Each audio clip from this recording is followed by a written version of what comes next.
Yeah. Okay. So, yeah, let's get started. We're gonna be cleaning data, right? It's gonna involve a lot of things. We'll get into it. Let me grab my note cards. I feel like I'm underprepared when I overprepare myself.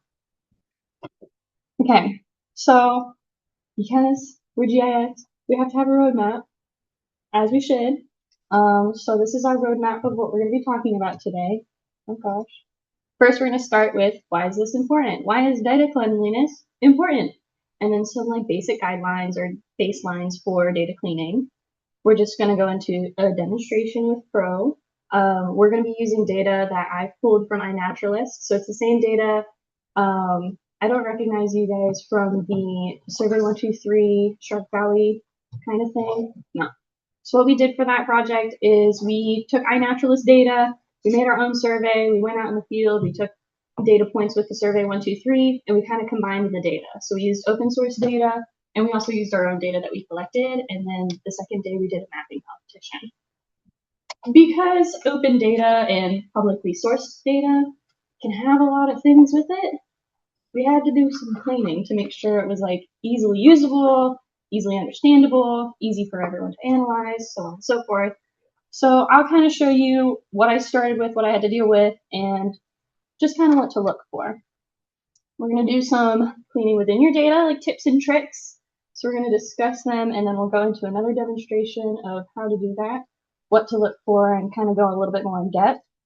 And then what outside of your data you should also keep clean.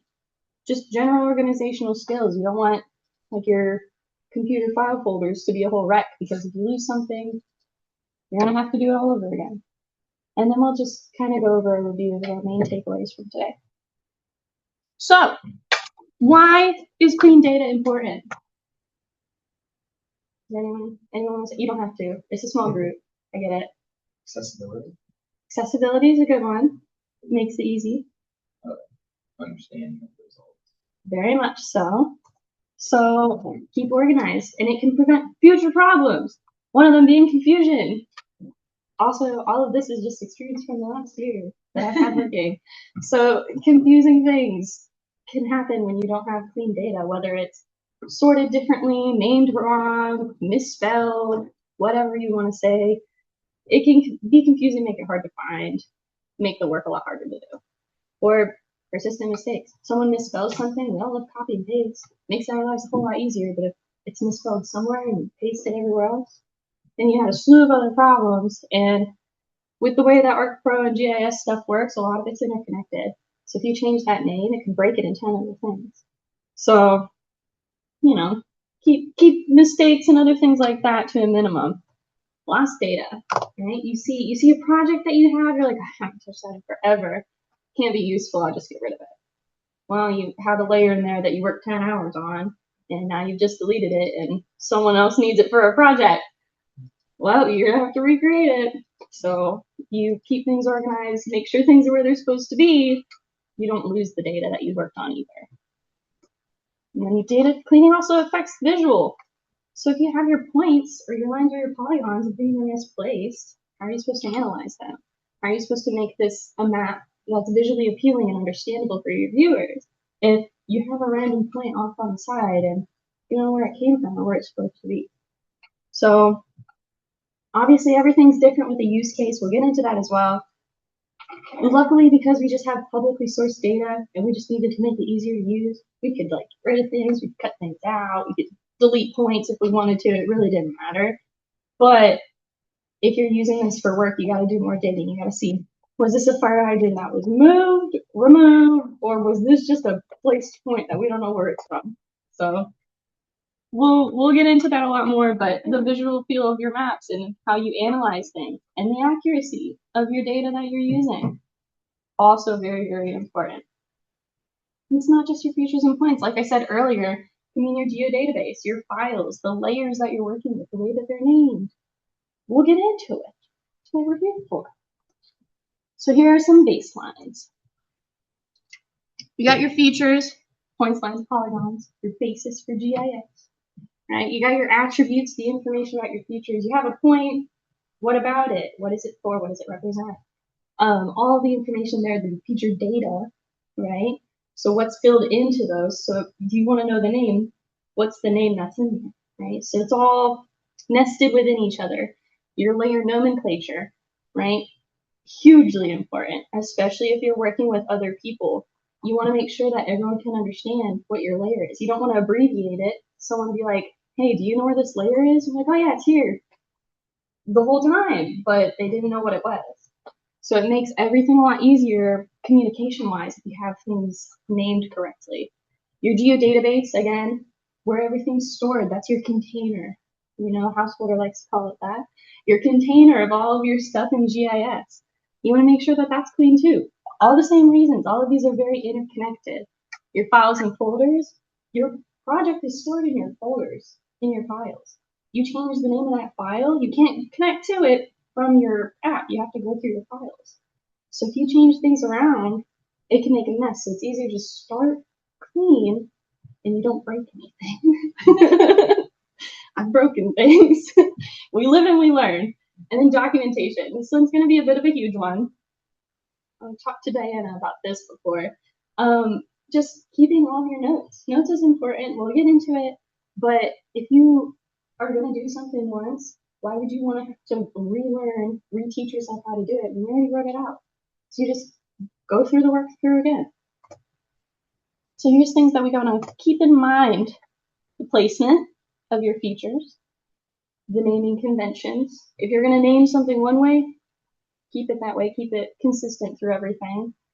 What information you need to know about your features. Do you need to know the name of what it is? What exactly that point represents?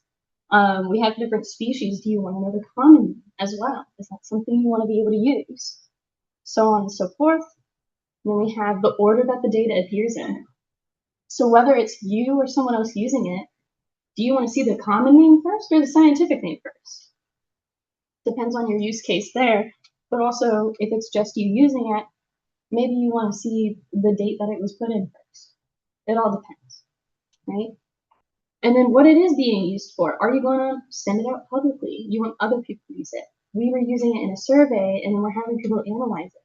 So we had to think about, okay, what do we want them to be able to use with this data? Especially if we're trying to clean it, what do we not want to take out? What do we want to take out to make it easier for them to use? And then who will see your uses data? So this was a bit more, I would say, like internal, but if it's public, how much information do you want them to have? Do you want them to have, I mean, you'll see we have like user IDs and usernames and stuff because it's just open source data that just give us everything. But do we want people to see that on the front end when maybe we're using it as an internal source, but we don't need the public to see it kind of thing? That's something I think about a little bit more because I work in the first city, so like government stuff, it is all publicly available. You can request information. But if we're putting something out public, we want it to be very cut and dry of like, here's your data, here's what we have. So, and then does it make sense? Baseline, you're looking at it, you're like, does it make sense if someone were to see it, if they were to read it, can they understand it without having to ask any questions or minimal questions at that? All right, and then here, I have some examples, right? So here we have some points, right? In A, they're on top of each other, in B, they're not, right? So maybe you want them on top of each other. But if you zoom in, you see B, and they're not actually on top of each other. So in Pro, we have the snapping tool to make sure they are exactly on top of each other. Or in some cases, they're not supposed to be on top of each other. Even in analysis, they're on top of each other even when you haven't moved it. So that can affect both your analysis and the look of your map. If it's not supposed to be overlapping, now you can't see one point because there's another on top of it. Or vice versa. If it's supposed to be overlapping, because it's supposed to correlate with features, well, now they're not. So if you try to run an analysis, you're not getting the data and you need the information that you need. Lines. So we're working with point data, so we won't go too much into the lines. There's a lot on here. So you have like measurements, you have angles and curves and everything like that. But those things can be very important. I look at this and I see like parcel data. of houses where people are living in their property, and then you have a road. So those things are very important for people to know and understand and be able to have exact measurements of. So it's important to kind of go through what you need to know, because maybe they don't need to be this specific, depending on what you're doing. Our points definitely don't need to be that specific. But if you're working on something and it has to be precise, you want to make sure, again, like that snapping tool, those lines are connecting and they're at the right angle, they're at the right measurement and length. And then our polygon, that's a little hard to see, but you can see we have our polygons in there. Or it could be an overlap. Either or, you can have a problem. You're trying to do an analysis, depending on how big that polygon is, you could be losing 100 square feet of land in that analysis. And you're just missing data. You're getting inaccurate calculations. So it's important for us to make sure that we're going through and we're making sure all these things are connecting how they should, so that what we're using it for, we have our good data. And here we're going to have a couple of screenshots from our points data from Shark Valley. So here we have our fields. Does anyone want to point out something about the fields that might need cleaned? You mentioned user ID. Yeah. So user ID. User ID is on here. Do you think we need that for our data? Probably not. It's whoever put it in on iNaturalist, the app, while they're taking their picture. We don't need that for our data, so we'll probably just remove that. What's something else? Is observed on screen. Okay, that's a good one. We have two observed bonds. One string, which is a text value. So it says string because in online it is a string, is what it's identified as. But you see the data type is text. The one under it, also observed on, is date only. So they have it in two different types of data formatting. So if you're running an analysis, doing it on a text format versus a data format would be very different. So it's like if you're trying to find something that's names versus trying to run calculations on numbers almost. So we would have to choose, or we don't have to choose. We can say maybe we want both of them. We want people to have the opportunity to use either of those fields, but it is the same data. So for our use case, do we want to kind of say, well, they only need the date, so we can just pick one or the other? It's the same thing, right? So, and then another one, I'm going to point out the ID and the UUID, it's unique identifications. So that's something that iNaturalist internally has stored, and we'll look at the attributes of that too, but it's just like a string of random characters, right? So it's something that within their data, they can identify this is a unique feature. Someone that put this in is a unique feature, and we don't need that for our data. They have millions of thousands of features. They need to keep track of all of them. We have a lot from what we pulled, but we don't need a unique identifying numbers for those for our use case. And then here we have the attribute table itself. So here we have like the species names, like I was talking about before. We have like species guess, the scientific name, the common name, and the taxon name. So all of these things could be useful depending on what people want to use. But is there anything here that you think we might need to look into a bit more?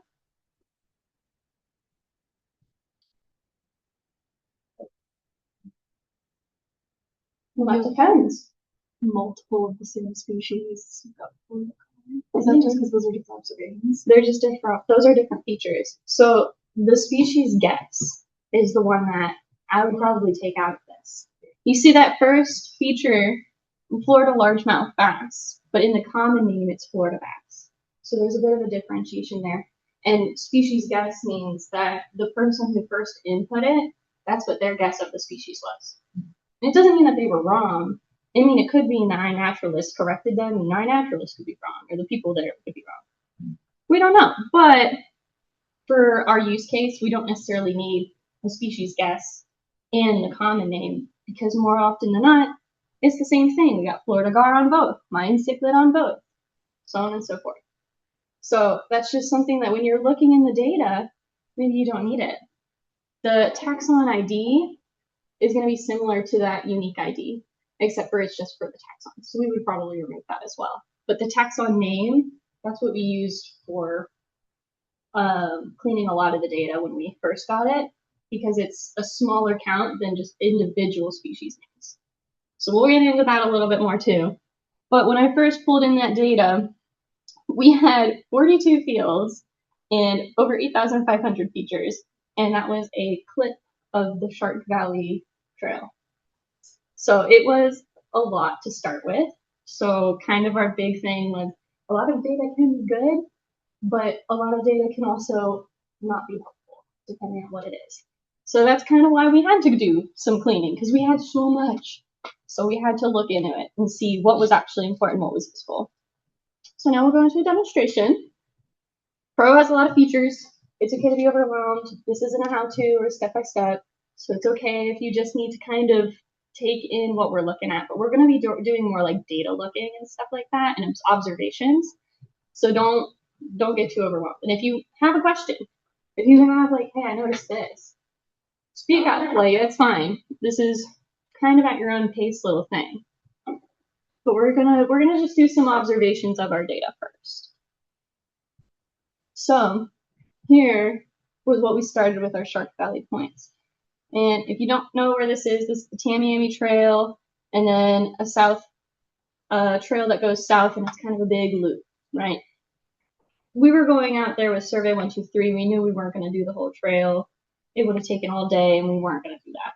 So I clipped up to a part on the trail that we had discussed in the group, like how far do we want them to go, and I just clipped that so that here's our data, here's our baseline. They're not going to go further than this on the trail, so this is all that we need the data of. Now, before I also had stuff that was up through the road, because people will take photos of things that they see up on this road, but we weren't going to start until the trailhead, so I took out all of those points as well. Now, here we can do a lot of things. We can start with the visual points, or we can start with like the fields and attributes. Where do you guys want to start first? Sorry, could we back up? Yes. Can I see how you would clip it? Because I know how I would do it. But Like just clip data to remove? Yeah. I know. Oh, it's the select tool. So you can select by either like rectangle or polygon. I like the lasso for some of this stuff because it gives you a little bit more freedom. You can kind of draw whatever. And I just kind of drew a big old circle around all of this stuff. And then I would go into the edit and I would hit delete here. Right? Don't worry, I'm not going to mess up the data. After that, you can either save it or discard it, and then they all come back. Once you save it, you can't get them back. So that's kind of like your final identifier. Is there a reason why you use discard instead of the undo? Because the undo doesn't necessarily work for deleting the feature. Pro's a little weird with some of their stuff, if that makes sense. So I can do it again and kind of do like a little test, right? We'll delete this. And so there is an undo, right? But the undo doesn't always, so this is for delete selected features, so I could undo, right? But this edit here, it's still there. So if I discard the edits, it just, you didn't have anything that you deleted in the first place. It's all just back to normal. yeah, part of that's that when you try to do another analysis, if you don't actually press the discard button, you can't do another analysis until you save your edit. Because it's thinking that some of it could be deleted. So yeah, the way that it saves it internally is a little funky sometimes. That's true, even if you do actually delete it. If you don't press that save button after you are trying to delete something, like as long as it's in the editing phase, it won't let you save it. So, like, if you're doing anything in edit tab and you want to undo discard as you go to that. Yeah, but to help, make sure you're saving frequently too. You don't want to be having like 20 edits that you did and then you made a mistake on one.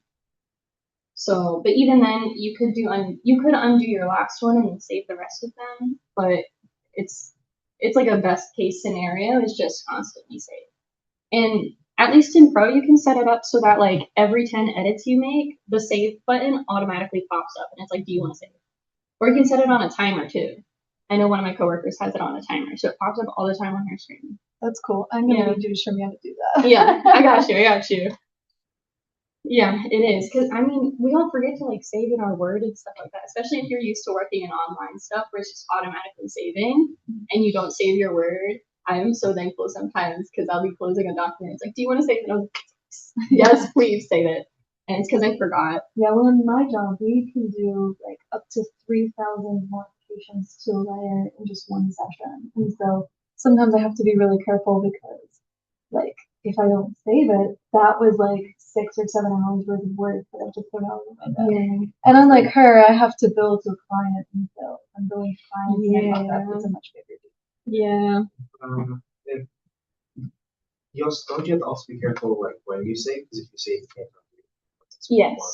Well, that's why you save your edits if you're sure that what you've done is what you want, right? So you're not just saving all the time just to save all the time. That's why I have it so it's like every 10 edits that I made, the save will pop up. So like I'm making edits, and it's like, oh, you want to save? I'm like, yes, because what I've just done, the last edit I made, that's like, hey, you made an edit. That's something that I want done, and then I'll just save everything. Something else you can do too, if you're going to start on something different, is you can save a copy of your layer. That way you have like date, copy, and you just have like, let's say after she removed everything, she wanted raw, no changes, just this, nothing else, just only the clipped feature. That would be like a good step to like save it just in case you want to go back to it so you can skip some steps if you accidentally. Yeah.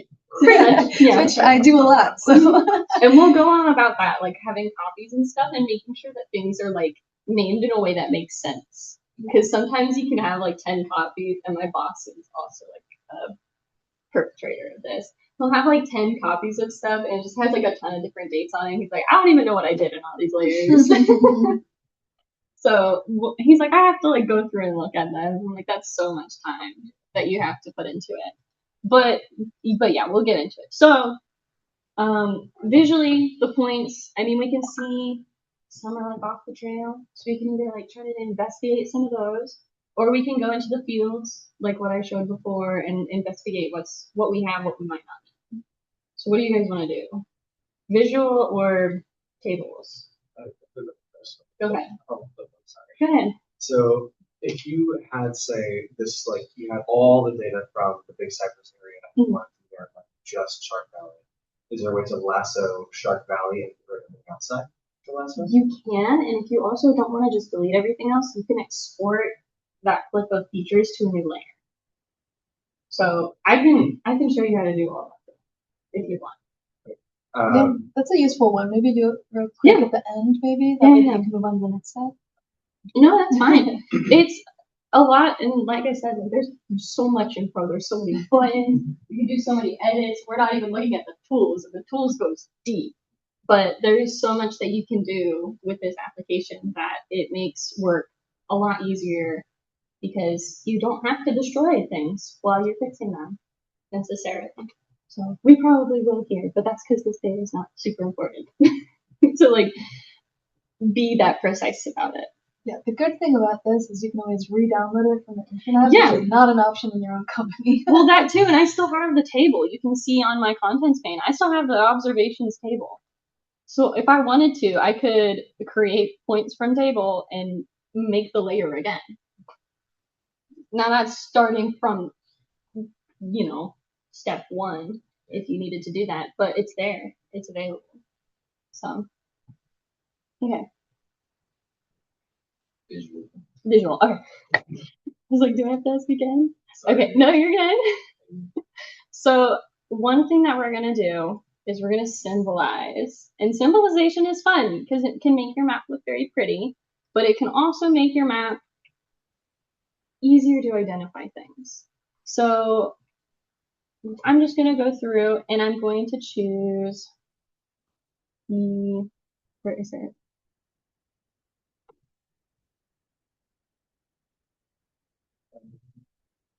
No.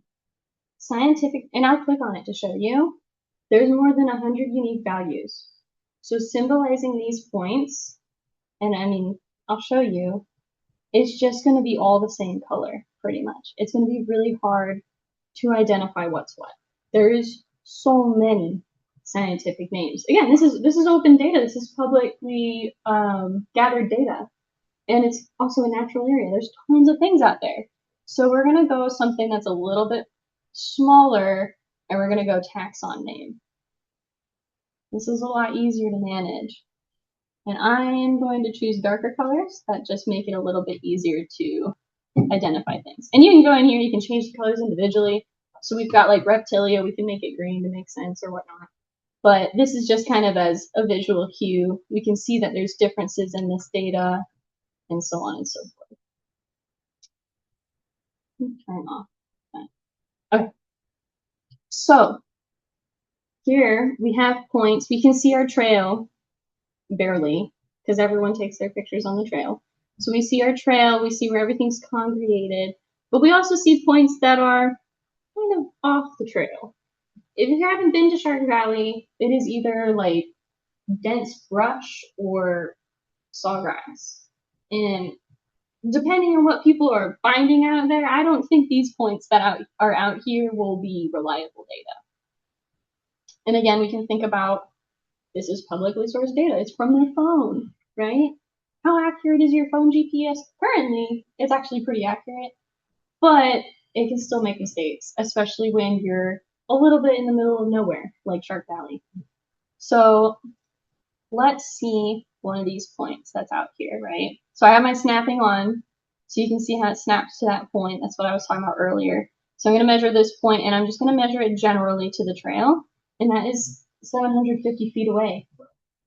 So likelihood that this point makes sense, we'll find out. So let's look at it, and let's go down, and let's see what we have here. I guess things are mixed up a little bit. So this is a blue-gray gnat catcher. This is a pretty small bird. Yeah, this is a pretty small bird. So do we think someone is seeing a blue-gray gnat catcher from 750 feet away from the trail unless they were waist deep in that sawgrass? Probably not. So a lot of these points that are out here, we can probably do like a general buffer and honestly just a visual one and probably select most of these points that are that far out and just get rid of them. And like I said, this isn't data that's like pertinent to make sure that I know that this was or wasn't here. This isn't like a feature that we could see on an aerial and confirm or go out and confirm it was there. This is just someone saw a species and sent it in.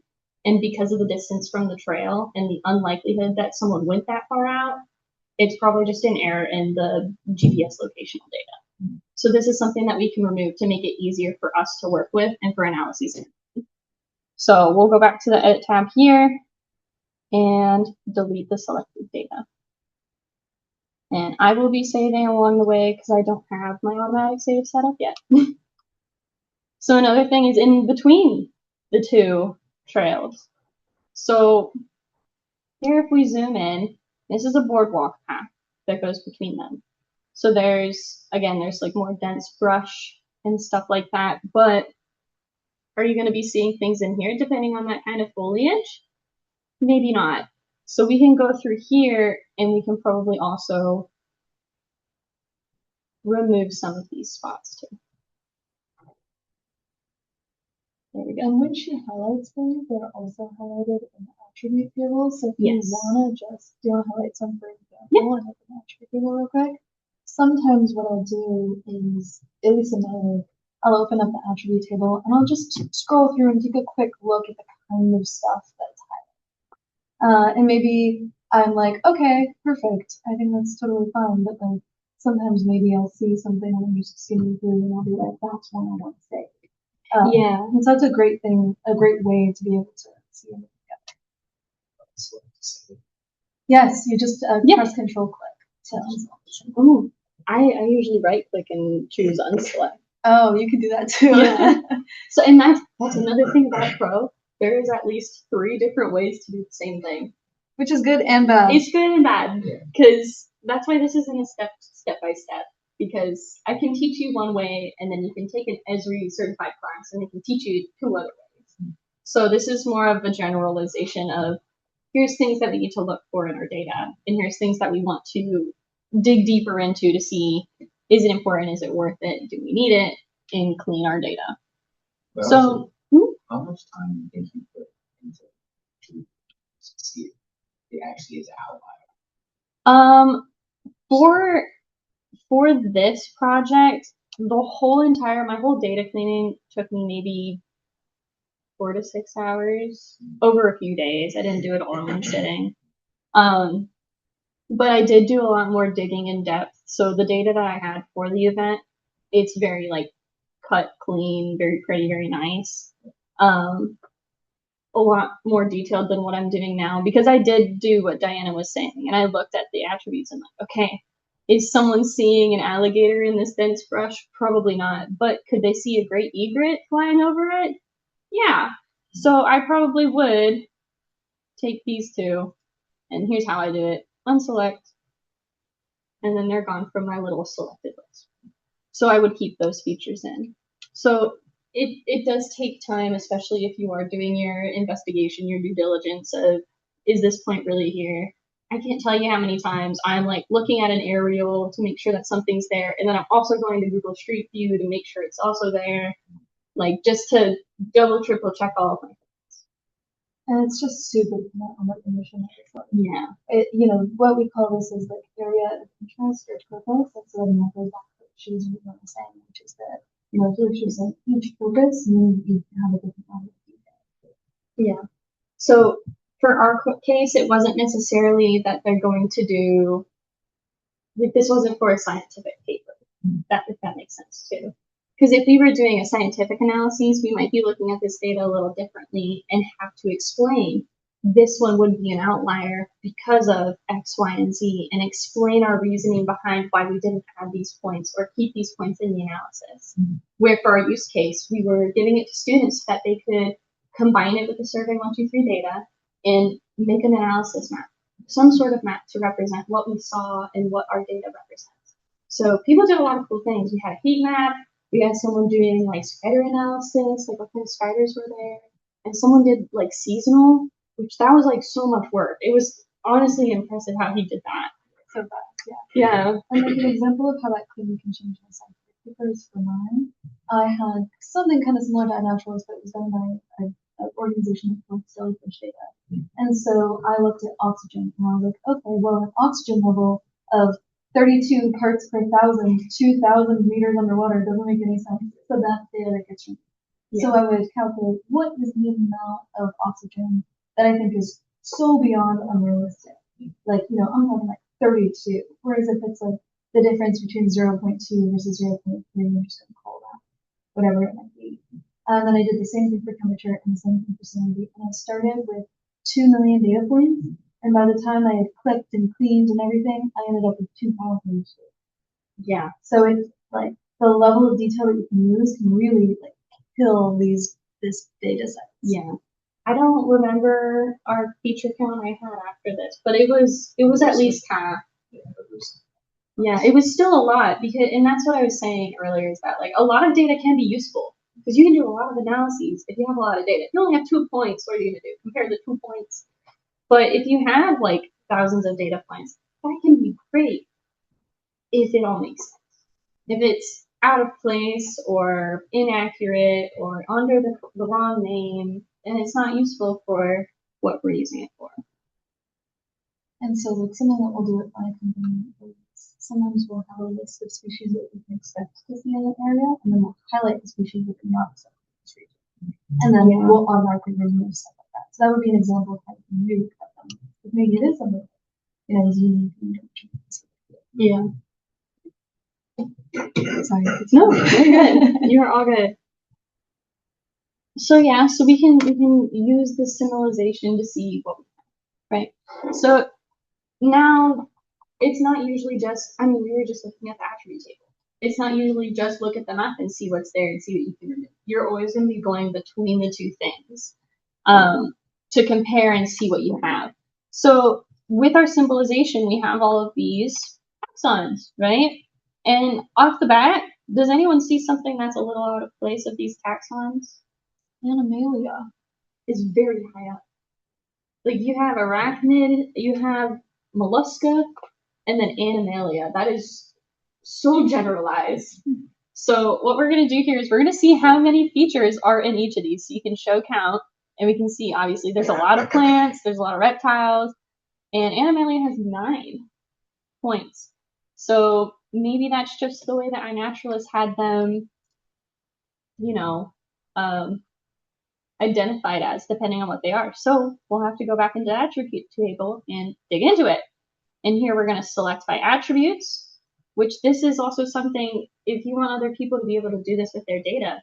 So the girl who did spiders, the arachnids analysis, she used select by attributes to see what species were within the data that she was looking at. So we're going to select by field, and we're going to choose taxon name is equal to Animalia. And then we have our 9 selected down here. And here we go. Millipedes, a fiddler crab. I don't know how he got there. And a wood louse. Now, we can look at these points. We do have millipedes here in Florida, right? That's true. Should they be under Animalia? No. So we can either change the taxon name ourselves, or we can remove the points to make this like clear cut, as in something about this was probably errored in the way that it was recorded, organized, whatever, and we can just clear those points to get them out of the way. So depending on what you would choose to do, we can change it from Animalia to probably Insecta. I don't know, it's been a while, I'm out of school. To make it a little bit, make more sense. That's our baseline, right? It doesn't make sense. Animalia does not make sense. So if anything, we will probably remove these points or change them to the correct place that they should be. And now another thing with the counts. Is there anything here we see on the right side? 2 from the 2 from mammalia. So let's find out what's mammalia. And do another select by attributes, taxon name, mammalia. And then let's see what our 2 points are. A deer and a bat, which are pretty cool to see. But having these 2 points that are also arguably pretty rare to find on a trail during the day, a ton of people are there when we're putting people out to do a survey, are they going to be useful for us to use in our analyses? Probably not. So for our case, we can, again, remove these points. Not because they're not real or not true, but because when we're having people do an analyses, it's not going to be helpful for them to have this. They won't be able to use this as an analysis. They can't do a comparison, so on and so forth. So, I mean, obviously I'm not just going in here and I'm not deleting all of these in front of you. Oh wait, hold on. What's that high frequency recording? Oh, that's cool. Just photograph insects in the building. Here's a video showing the DJ backlights in action. Oh my gosh, this guy was detailed. That's all cool. about the cheap DJ backlight. What? It was quite enough. 70. The moon was 78% illuminated. Wow. This man is detailed. So high frequency recording with named Echometer Touch 2 Pro microphone connected to an old fire tablet. Check out the BAT spectrogram project here.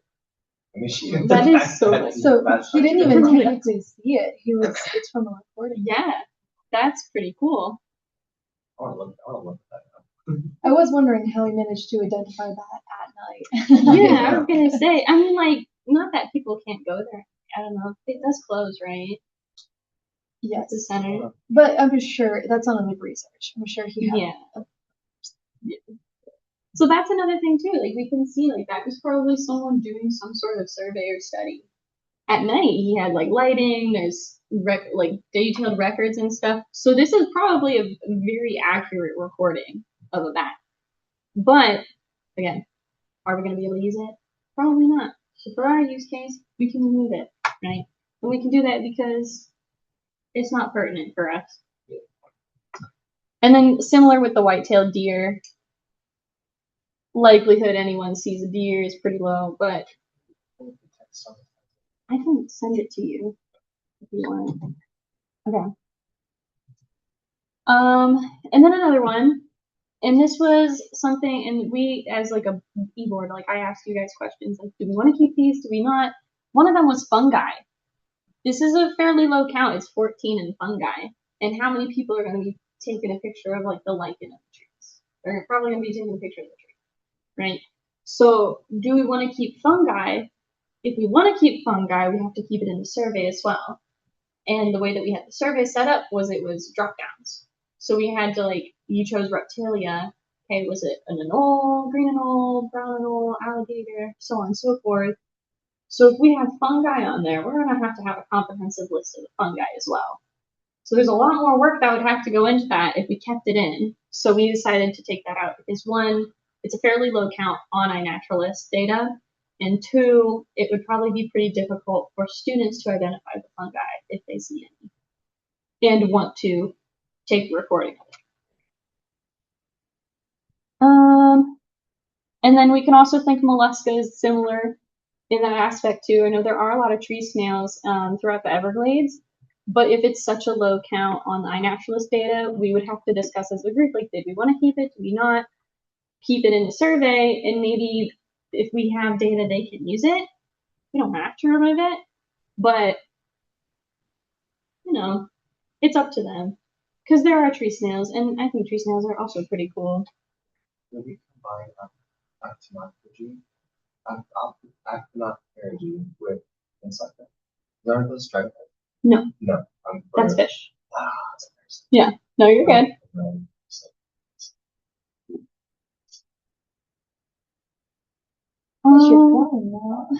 Right. I'm trying to think if there was anything else through here that we really did a whole lot of. Probably not, but it is good to see what you have. So we have a lot of plants. We have a lot of birds, right? So we can see where the data is located, and we can see where in that data a lot of that we're going to get our use from. So we're going to look at some of the birds. We're going to look at some of the reptiles. Obviously, we're in the Everglades, so everyone wants to see their alligators. We personally cannot go through and see 10 people took a picture of the same alligator on the same day. We can't really do that. We could if we wanted to, but for our use case, it was more of they saw an alligator, it's a feature, right? So, but depending on what you're using it for, you might have to go through and reconcile and see, okay, did multiple people take a picture of the same alligator on the same day? Let's see what's possible. And do we need all of those feature points? Because it's technically repeat data. You don't have 10 alligators in one spot. Maybe you do. Maybe you have some babies or something. But likelihood of that probably pretty low, so on and so forth. So again, depending on what you're using it for is what you're going to do to clean it, but make sure you do your due diligence. And if you're working with others where it's going to be used with others, make sure you're asking, what do you want? What do you need? What do you think we should have? What we should keep? So on and so forth. Yeah, a perfect example of what she was just saying is I had to do a biological assessment for one of the counties, and I did have to go through, instead of iNaturalist, it's called eBird, but it's the same idea, people just upload their birds. And I did have to go through everyone and make sure that, like, especially people would have the same last name. And so I developed a system where I would identify people with the same last name, married couples would go out together. And so that was like one of the weird tricks that I did. So that's pretty cool. And then I also developed an algorithm that there was multiple reports within the same hour in the same location. I would also, it would like automatically ping these out for me so that I could review them. We develop an algorithm to model it. You could do it in GIS. I think I just did like a workflow probably. Oh, yeah. Because I just went through and it was just like, you basically just call out like the hour of the day, and then you just do like highlight the same one in the same hour. And then we compare that. But so there were totally times where like some boat or something, like clearly it was like a bird viewing boat would go out, and everybody would identify the same bird. And so they were so exact too, because everybody said there was like 109 of like the least turn in the middle of the lake, in the middle of a bay. and so like when you look at it, you're like 10 observations of 109 least turns. But it definitely skews your data. So That's a lot of birds.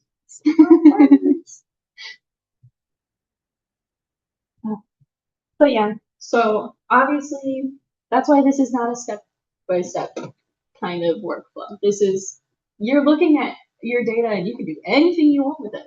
You can take out half of this. We cut the length of the trail short. We'll take out half of the data, you know. But if you're using this for something, especially like scientific or professionally, you have to make sure that you're doing more digging. I'm just trying to give examples of like, here's things that you should investigate at the very least. For our case, we'll just get rid of it. So yeah. another good one will be date for sure, like how recently you saw it. So another thing that we did, just in general, was we did do it as like a time frame. I think we did what, 10 years? Yeah, I think it was Around 10 years. For targeted, 3 years. That's what it was.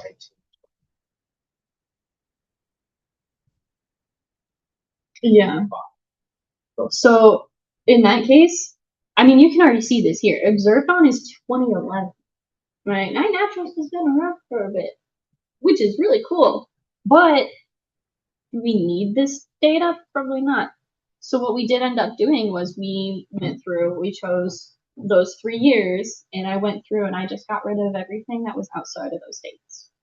So we were going to say, okay, here's an option. You can compare by year. We have that there. You can compare by species, whatnot, whatever you want to do, as long as it was within that year. Now, that's where we get in the difference between the observed on string and the observed on that is the date, right?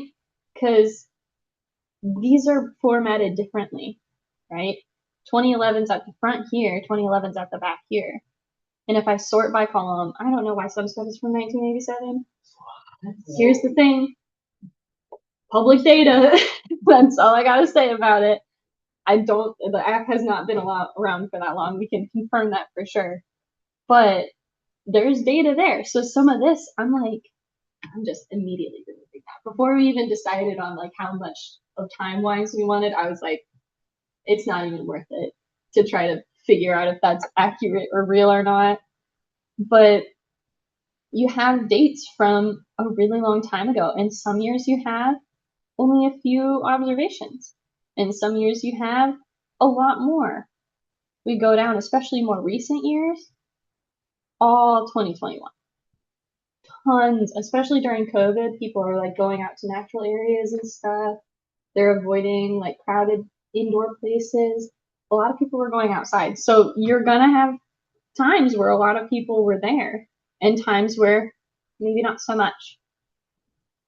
So we can do some analyses on if it was through these certain dates, so on and so forth. If I'm not calculating, selecting by, right? I can do observed on. We'll probably do the date because on the date, it puts out everything here. Or you can just set a date here, right? So let's do between 2022. Oh, if it sticks.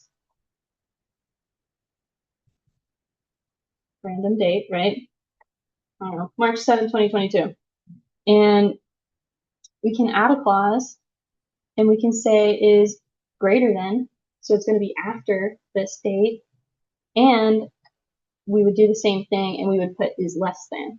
So it would select features that are within that date period. And I can choose to, maybe I want to export those features. I only want those features from that date. Export it to a new layer, and that's what I'm working with now. Or I selected those features so I can remove them because I don't want them.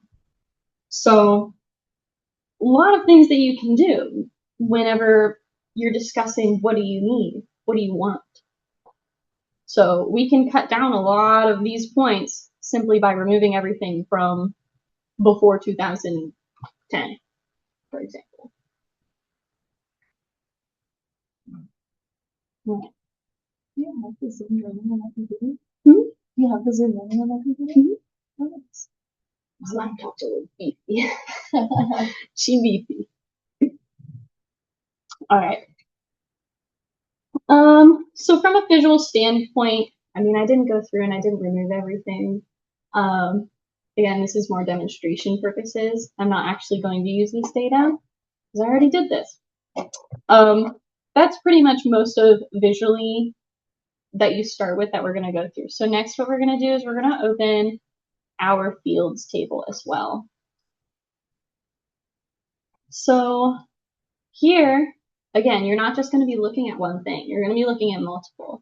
So if you have your fields, you're also going to be looking at your attribute table to see if you have this image URL, right? What's in the image URL? I mean, it sounds straightforward, but who knows? It might not actually be URL.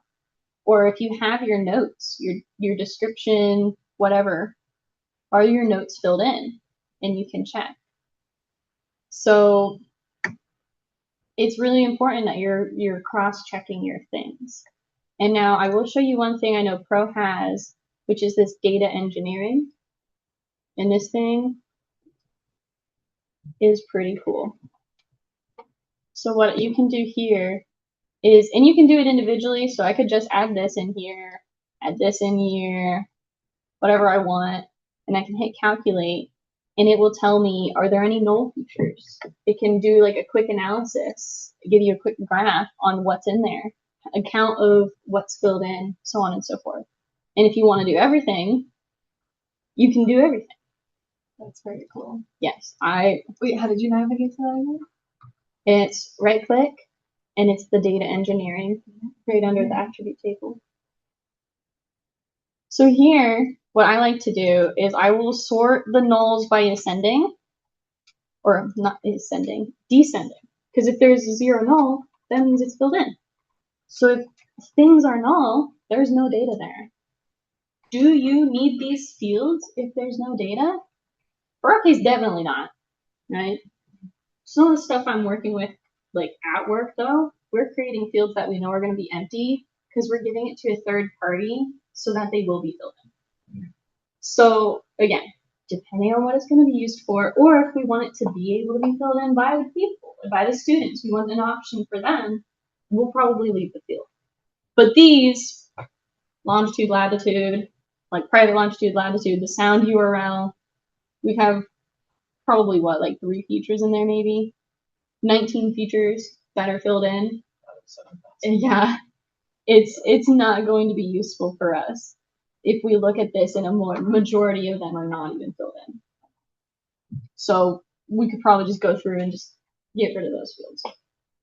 Yeah, I can see that being really helpful if you have a field that's supposed to always be filled in. Yes. Just double checking that if Yes. that there's not something missing.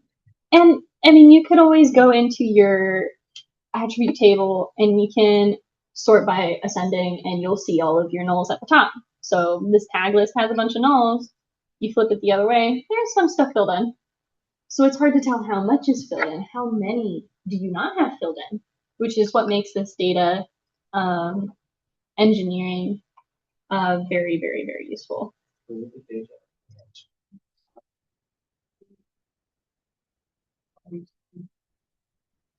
You have to go back to either your attribute table or your fields list.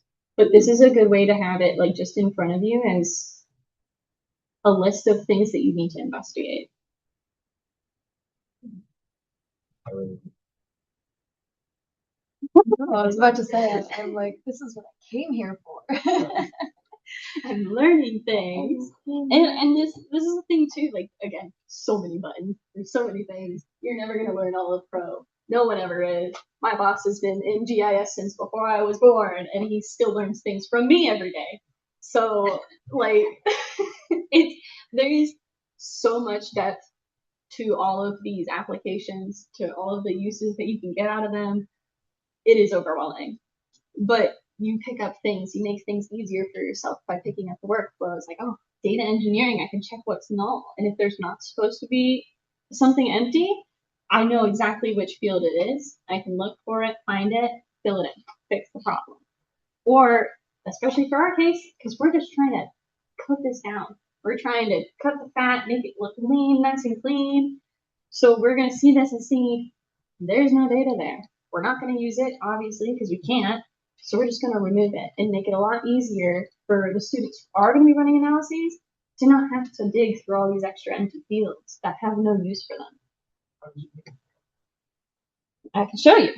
So this one is private latitude, private longitude. They're right here in our fields list, right?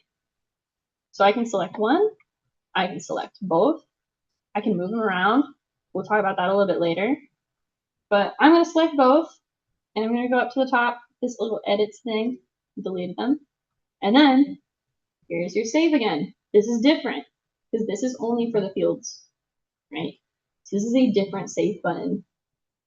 So a lot of this stuff seems like a little convoluted, but you cannot make edits until this is saved. And if you have edits in your table that you've made, you cannot remove fields until those are saved as well. So you can't have multiple edits in different areas going on at the same time. And the other thing is it won't necessarily tell you what's wrong. So it will just not work. And so it's something that you have to know is why it's not working. The first thing you should be looking at is, did I save in all the places? Yes, absolutely. If you're not sure, a great way to do it is you press save on the project and then you close, and then it'll ask you if you want to save additional edits. And that's a great strategy if you cannot figure out what needs to be. Yeah.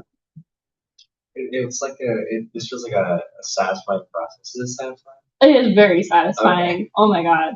So I was thinking like it feels like a paper and ArcGIS finally there, you get to go through and like or if you like I don't know, like I find puzzles interesting. Not everyone finds sitting doing a puzzle fun. When you get all the pieces and like you're figuring it out, you're putting the board together and then you're filling in things that make sense, filling in the gaps. Like it's very satisfying to see how the end product is. And if you can do like a comparison of like I had this mess of data, and then you see your nice clean cut, pretty simplified, data, and you're like, I did that. It's so nice.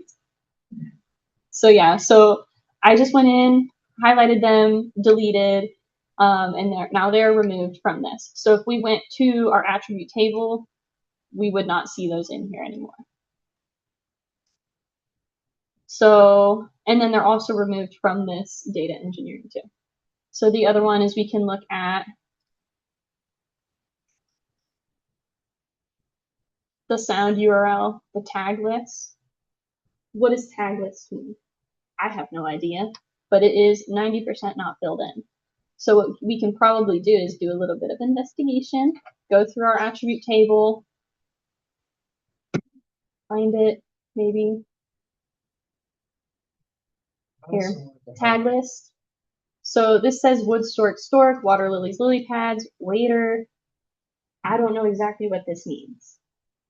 For our use case, because it does look like it's some sort of identification similar to what we're already going to have in our species taxon list or species name, we don't need it. And especially because it's 90% not filled in, we can definitely remove this field.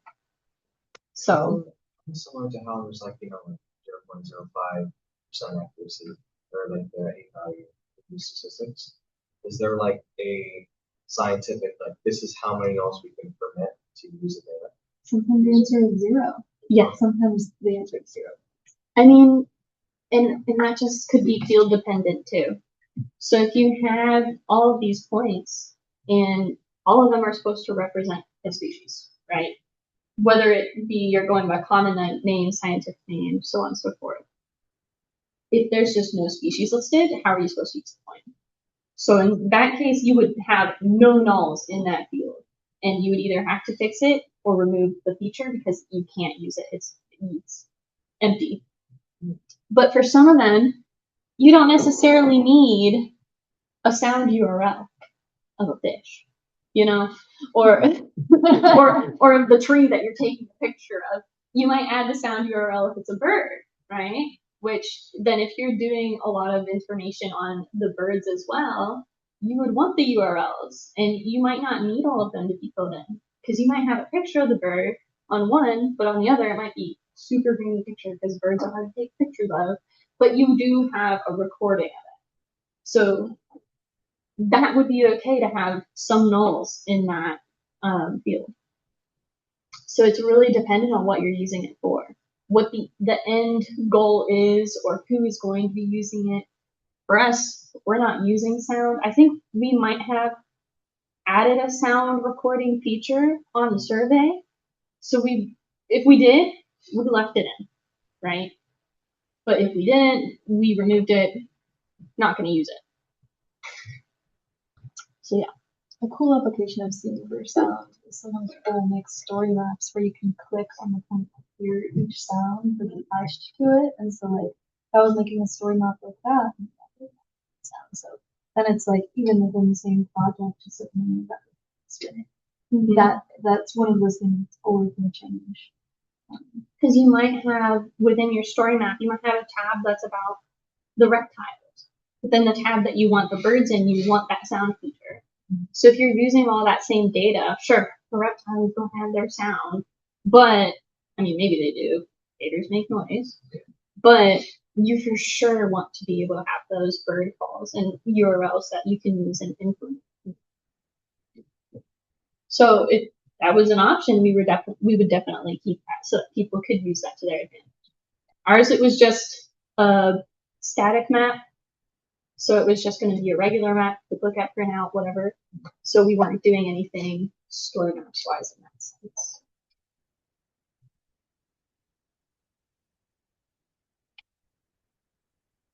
All right. I think that's pretty good for our first demonstration, right? We'll go back and we'll a lot of this might seem a little bit repetitive. It all interconnects. It's all very important. If anything, you can say I'm subliminally messaging you to keep your data clean. So a lot of what we just walked through is really important to keep in mind while you're doing these things, cleaning your data, making sure it's accurate. Our biggest thing, please stay consistent, right? Now this can be for literally anything that you are doing. As long as you are doing something, keep it consistent across the board, whether it be naming things or the way that you're doing your analysis. Because sometimes if you do, say you do the visual work first, right? We cut out all the features that are way too far from the trailer. And then we go through the fields and we clean up the fields and attributes, right? If we did it one way, the next layer, if we're using 2 layers, do it in the same order. Because sometimes you might be cutting out the data differently, depending on how you do that. Not that you would miss anything, honestly, it should still come to the same conclusion. But if you go through one process, do it the same way. Because your data stays more accurate if you do that. So, a good example of this is your naming conventions. So here's your layer name, right?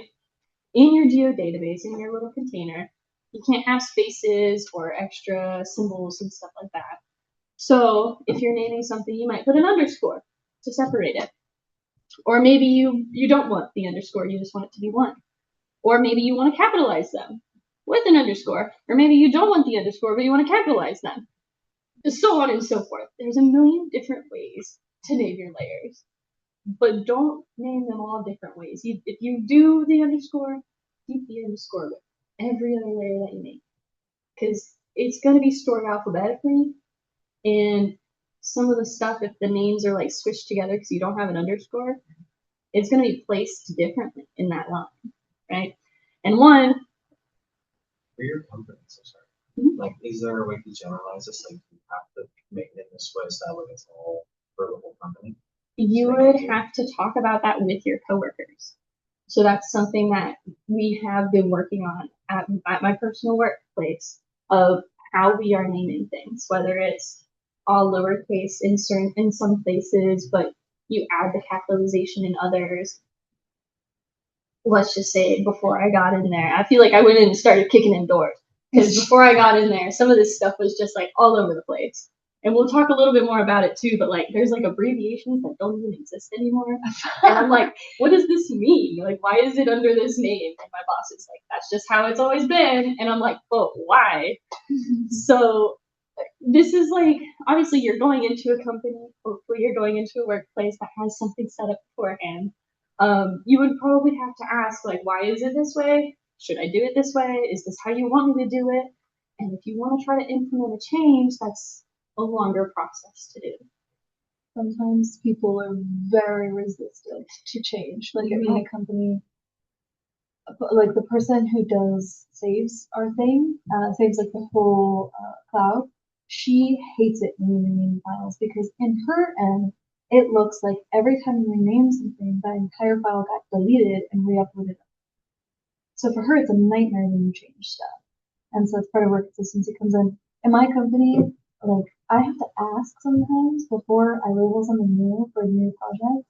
And like every time I have to ask. And that's not necessarily a good thing. It's just something that I have to do because people change their mind. And you could ask two coworkers and they could both tell you something completely different, which is very frustrating. So it's something that we always do before we deliver and something that you're always doing your own projects to practice is either you or somebody else, if you want fresh eyes, goes in and they go through and they check and they change every single one. Because like an example from my company means sometimes when we'll do like, date, project name, that stuff stays the same. But then we'll do underscore, general. And sometimes people will do capital G.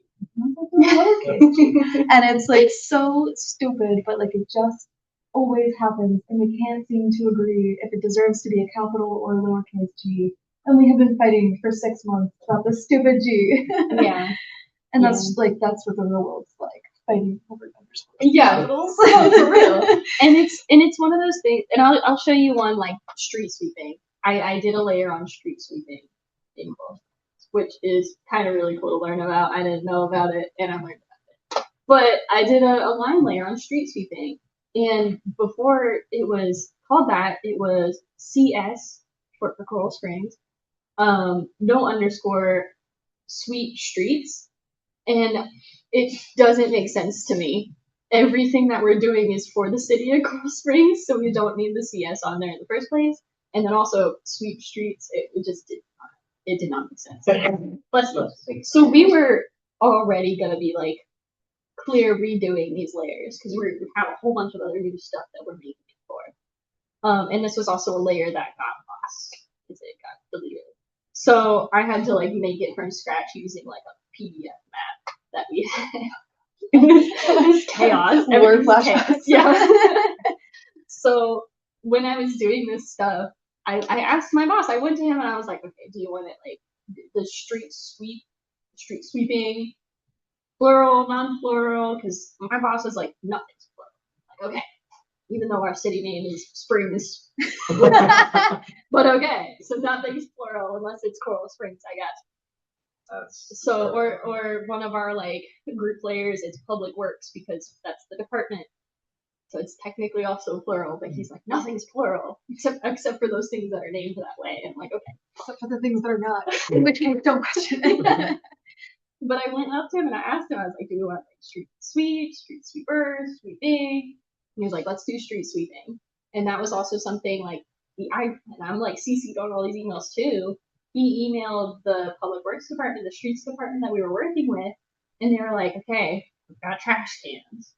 Do you want trash can, trash receptacle?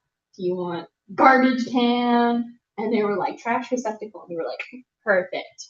Trash receptacle, capitalized with underscores. So, yeah, exactly. We'll get into spelling too. We'll get into spelling. But yeah, like if you have something named one way, name everything that way, because then you know I'm looking for street sweeping. So if I have to scroll through my database and I have to look for the letter S, I know I'm looking in the right spot, right? Another example was for our like building like footprint layer. It was actually building roof print, and then it also had that abbreviation that didn't exist at the start of it. So it was like instead of like being under B, where you would think like the building, whether it be roof print or footprint layer, it starts with a B. It was like all the way down an L. And I was like, I have no idea where this is. And I'm asking my coworkers, they're like, oh, it's here. And I'm like, but why? What is this? What does that mean? And they're like, oh, it stands for this, but that technically doesn't exist anymore. Okay. So Yeah, something else we have to be careful of that relates to that is in my company, our names are so long, they will not open in GIS because they're too long and the pathway is too long. Because we'll do the whole name of the project. So bathtub beach, then the next folder. Bathtub beach drones, next layer. Bathtub beach drones, 2027. Bathtub beach drones. And like every single one of those files is a part of that folder name. So like at my company, I have an issue where I have to download everything in the computer, rename it so that it's smaller. Then I do everything in ArcGIS and then re-upload it because you can re-upload it to the folder, but you can't use that folder in ArcGIS. Did y'all talk about doing like the shared database thing? We did. All of our stuff's on premises. It's all internal. So it's like run by like SQL servers and stuff that we have in the server room. Like it's excessive, but it's also very convenient, and we have people that can work on it. Yeah, and thankfully the server room was fine. So nothing there broke. I have videos if you want to see. I do want to see. Yes, of course I do. Anyways, stay consistent. It is important. It is beneficial both to you because I mean you may have worked on a layer like 8 months ago, and now you're like, shoot, what did I name that? If it makes sense and you're consistent in the way you do it, you can find it pretty easy. Prioritize record keeping. We're going to talk about taking notes. Okay, take your notes, right? I don't know if you guys take notes in your classes here. I hope you do. I was not always great at it, but they're very helpful. You can apply the same process across different features, different layers. You're pulling it in, and you just follow the workflow you did for the first time, rather than having to like, okay, what was the next step I did? So on and so forth. You can use like your notepad, writing on hand and paper sometimes if it's just quicker to like jot it down. Word docs. I use Word docs. We'll get into it. How would you organize your notes? Because like for me, I always have a hard time. I have all my stuff down in notes, but I kind of don't have it like in sections. So oh, there's my workflow section of notes. Here's my glossary for how to spell things notes. Here's my. I'll show you. No, you're good. It's really dependent on how your brain works. I have like an example of like how I kind of keep things a little bit organized, but even that's still not in depth of what I actually do at work and how I keep my things organized. Because you're right, you do have like maybe you have like your documentation of what you were doing, and if you're reporting how many hours you worked, you might have to report what you did within those hours, right? But then separately, you want your workflow, like how you did it and explained out so that you can read it and understand it rather than have to dig through your dated notes of what you did. But we'll get into that a little bit more of like how to keep things like that kind of separated and put together at the same time. But honestly, it's however you feel comfortable with it. And notepads are really nice for like jotting things down, but putting in a Word doc makes it a lot easier to manipulate. So you can rearrange the things that you need it. You're like, okay, next time I'm going to do it in a different order because it'll be easier. It'll streamline the workflow, whatever. Or you can like copy and paste and be like, okay, I did this. So this is the workflow and I'll put it in here. And this is what I did, right? So having things accessible for yourself and easy to find as well throughout like what notes and documentation you have, like it just helps you in the long run for time, for efficiency, for making sure you're doing your things correctly. I'd also say at my company we have something called an SLP. I'm sure you guys have those too, but it's called a standard operating procedure. And so basically, like for my one project, it goes through and it's like, here's the features that you use, here's the way that we want you to do it, here's the way we want you to name it.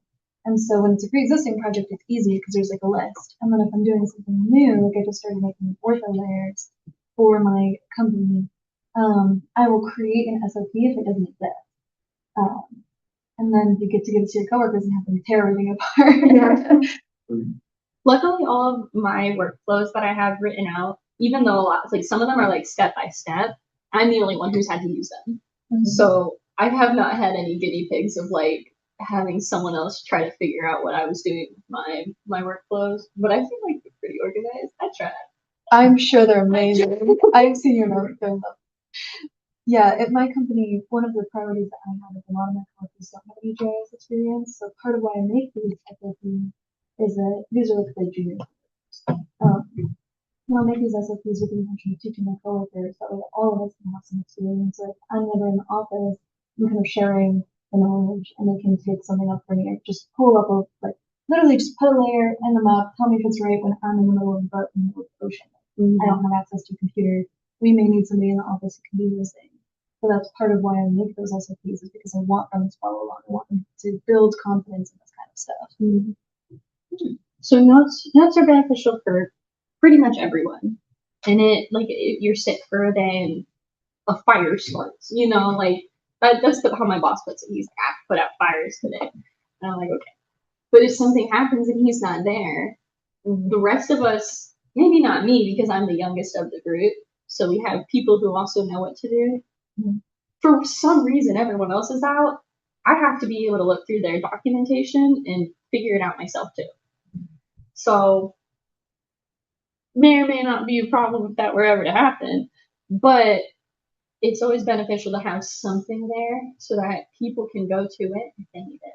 So we have like a folder itself that's like documents, procedures. And then there's just a bunch of documentation of like different procedures to do, whether it be like making a unique ID kind of thing, which is like a whole workflow in itself, or whether it's like adding, like retiring a layer and how to retire a layer for our personal workflow. So that's how we do it because we're a city. We can't just delete it, right? We have to keep it as a public record. So if we're like retiring a layer, we still keep it. It's just in a retired database. So it's just kind of set in the corner somewhere. And then we put the new layer up. So it all just depends on where you're working. But wherever you go to work, make sure you're recognizing, following, and asking, what do you need from me and what can I get from you at the same time? And things will be so different depending on the before. So different. Like I'm sure if I went to Fiona's job, I would struggle so bad with how they want things done. And vice versa. Vice versa. So yeah. And then this kind of goes on to like this, just keeping on track. Like if you're working on multiple projects, like I'm not sitting there doing one thing, right? Diana doesn't have just one thing she's working on. Maybe at the specific time when she's on the computer, she's doing one thing, but sometimes it's like, okay, well, I got this project up to here, so now I need approval from someone else. So I'm going to work on another project. And now I got to go back because I got their approval, and I have to continue. So where did I leave off? What was I going to do next? Keeping track of what you're doing, where you're at, everything like that. And sometimes dating your work is important too. She was saying like you make that extra layer and you put your date on it as like, here's when I made the copy. But you do that and then you work on that layer for 6 months, that date is no longer relevant. So keeping things up to date as well when you're doing that is also really important. So, and then just being able to go back to it. I mean, I've had stuff, I did a damage assessment, which included like Survey 123, Survey 123 Connect, like doing stuff in the Excel file. It's extensive. I did it last year for hurricane season. Well, what's around the corner again? Every year, hurricane season. So there's a new solution that I have to put out, and I have to do all this damage assessment stuff. I wrote, it's like, I don't know how many pages. I don't even want to say a number. It's huge. A whole documentation, screenshots and everything in it, stuff's highlighted, like cubed out, squared. Whole thing of what I needed to do exactly, including some like coding script and stuff that I had to figure out the first time. Now I don't have to do the research. I have it all there. I just kind of follow the workflow, copy and paste some things, and boom, the new thing that I just put out, it's ready in like a week rather than 2 months. So it definitely does help to make sure that you have all of your stuff and you know where it is, how to get to it, so on and so forth. You're awesome. Mm-hmm. This, besides taking notes, how much writing? No. No. Any writing that I do, it is taking notes. Okay. If I'm in a meeting, I'm writing on a notepad, and that's like, okay, need to update this in the environment, need to do this or that, need to update this. kind of things. And then documentation. That is the only, and that's all personal technically use. It could also, and we'll get into it a little bit more, your boss may want you to have like a work log for what you did. I have like reviews every 6 months. I mean, I've only been here a year. I'm about to have my first year review, okay? So I had like an informal 6-month review. And my boss was like, okay, you have your work log? And I was like, yes, absolutely. And could just send him a Word doc. And then all he had to do was look through that Word doc, pick things that he wanted to put in like the official stuff, and he had everything there. So he didn't have to worry about it. I didn't have to rack my brain because I was looking at my work log. I forgot about the first project I did. I was like, oh, I did that. I forgot about that. And I worked on it for like a month when I first started. But there's so many other things that you might end up doing. You're not going to remember everything you did. And one of my coworkers, she's doing easements right now. So like where your power lines are, like they're digging up power lines and stuff and putting those in Coral Springs right now.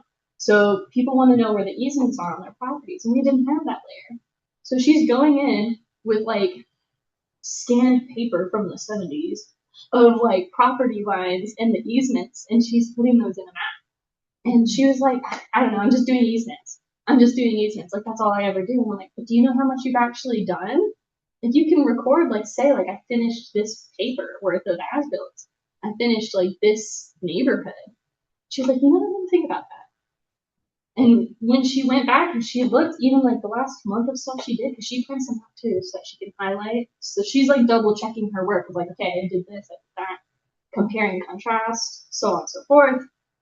She went back, she got all the papers, and while she was doing it, she was like organizing them, putting them, grouping them together, because she gives them to someone else to also cross check. And she was like, I wrote down everything I did, and it was actually a lot. And you're doing like the same, you're drawing lines, right? You're drawing lines all day, for hours every day. It might be a little monotonous, but you're doing a lot more than you think when you're just doing your work. So kind of keeping track, it's not only good for you to be like, wow, I did accomplish a lot, but also, depending on where you work, for your boss. So that you can be like, yeah, I did all of this work. Be proud of me. I'm just kidding. Please let me stay. Don't fire me. Please don't fire me. Or the opposite, give me a promotion. Right? Exactly. So we're going to dig a little deeper. Honestly, we did talk about a lot of these while we were in Pro. So we have like our placements for our iNaturalist data. Like some of them are off the path, they're a little bit far away. So that's something we need to look into. And then if things were overlapping too, depending on your data, we talked about like 10 people, 10 records of 109 birds. You know, depending on what you're using your data for, you need to actually make sure that those are in the right place and stuff like that. Or like if you're like putting a point for every fire hydrant, right? You want to make sure that's on the fire hydrant, right? Not misplaced somewhere. Because if a fire truck were to use that map, you go to the place and you're like, where's the fire hydrant? You know, there's a lot of important things you could use it for. Your attributes and fields, what you need to know about it, and all the information in that, and then what's actually filled in, right? So we kind of did all that a little bit in our last demonstration. So here's repeats, right? Not just repeats of features, but also the repeats of data that we saw, right? So we saw like the common name guess, right? And then the actual common name. Which one are we going to go by, right? Probably the one that's in there rather than the guess. You know what I mean? Because the guess might not be as accurate as what the application and other reviewers have seen. Outliers, so things that are just straight up wrong, right? Maybe you're cross-checking with the pictures, right? And someone's like, this is a Burmese python. And you're like, I hope not. And you open the picture and you're like, that is a corn snake. That's just wrong, right? So things could be just completely wrong, or an outlier, or just incorrect coordinates. Like we see the blue-gray patch are way far out there. Miscalculated data. And then misspells and mistakes, right? Like I said, we love our copy and paste, and we love having like drop downs and stuff. So our domains, right? So instead of having to type out alligator and then the scientific name for it and all of these things, you just like choose your alligator, you choose the scientific name for it, Continue about your day. It's a lot easier. But if you spelled alligator with only one L, now it's in all of your data. So yeah, we're trying to like prevent them from happening in the first place, because it's a lot of work if you have to do it after you've finished everything else. It's a lot easier if you catch it at the start, or if you catch it before you even start. Do you think there's any application for like AI spell check in the future for a lot of these things? I honestly, not necessarily like it has to be like AI spell check. It could be the same thing that's like in Word.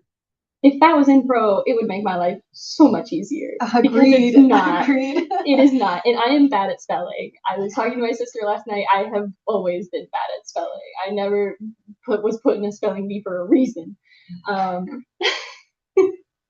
And Pro does not give you that little squiggly red underline when you're typing things in. So you know how many times I'm like, doesn't look like, I don't know. Let me pull up Google real quick, and I'll just type it into like the Google search, and I'm like, okay, I was right, or okay, you spelled that wrong. Let me copy and paste that. As your suggestions box. Yeah. Yeah, I do have to say that like I'm the same way, and it's you can't spell, especially like when you have a super speller on your team. Yeah. Very frustrating because then they'll call you out immediately. I've had nice super spellers and I've had very mean super spellers who are like, these mistakes shouldn't happen. This shouldn't be this way. And so sometimes it's gonna happen kindly, sometimes it's not gonna happen kindly, but regardless, it's always your responsibility to double check yourself. Yeah. Yeah. And that's something that I always try to do with myself. And if you notice something wrong, like I've noticed things wrong, and I'll go up to my boss, I'm like, hey, like this layer is named wrong. Like we had government, but there wasn't an N before the M. Don't know how many years that's been like that. But I was like, hey, my script that I wrote won't work because this layer is named wrong. And he was like, oh gosh.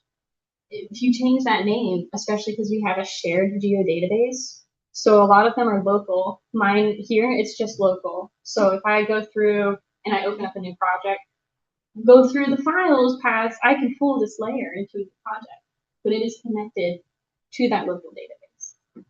Similarly, for these shared databases, they're shared with everything. And if I change the name of government to add the N to spell it correctly, all of the projects, however hundreds, projects that we have that layer in it, it's broken. It won't draw. It'll give you a little red exclamation point, and it'll be like, we cannot find this layer. It's easy to fix while you're in there.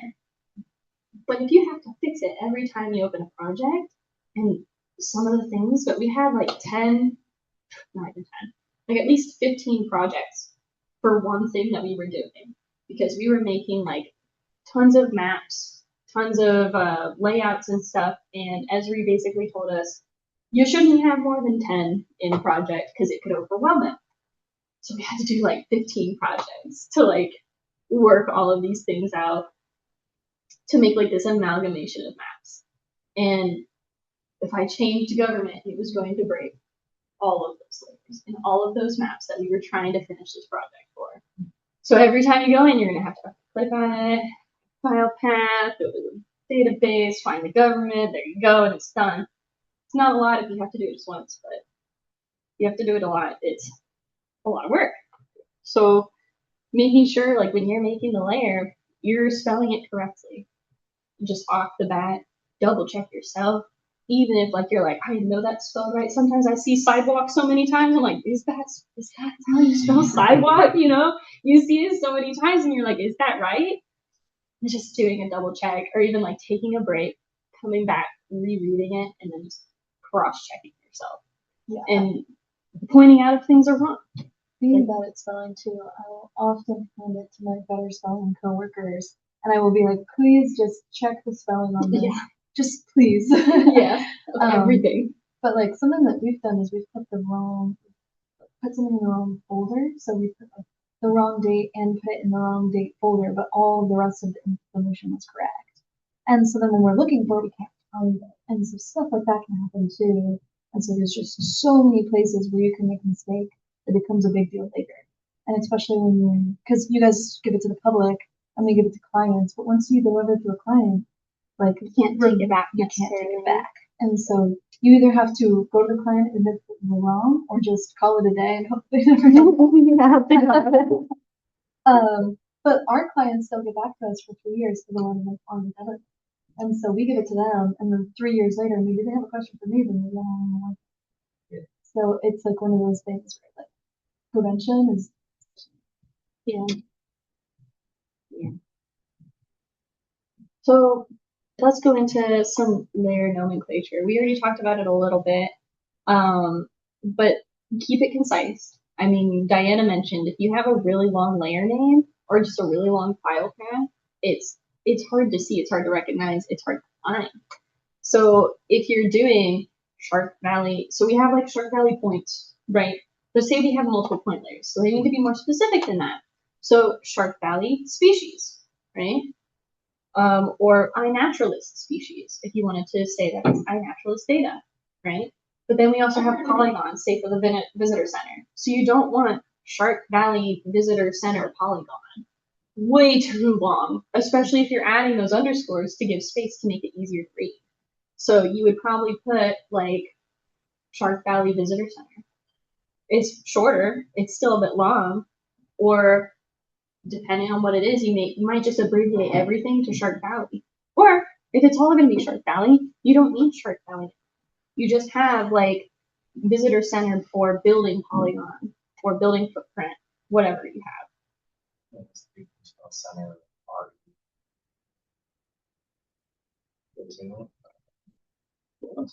No, you're good.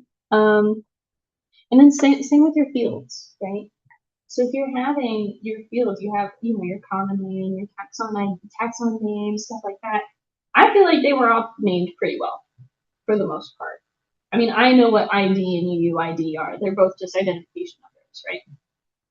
Some people might not know that UUID is just like another unique identifier. Because what's the second U for?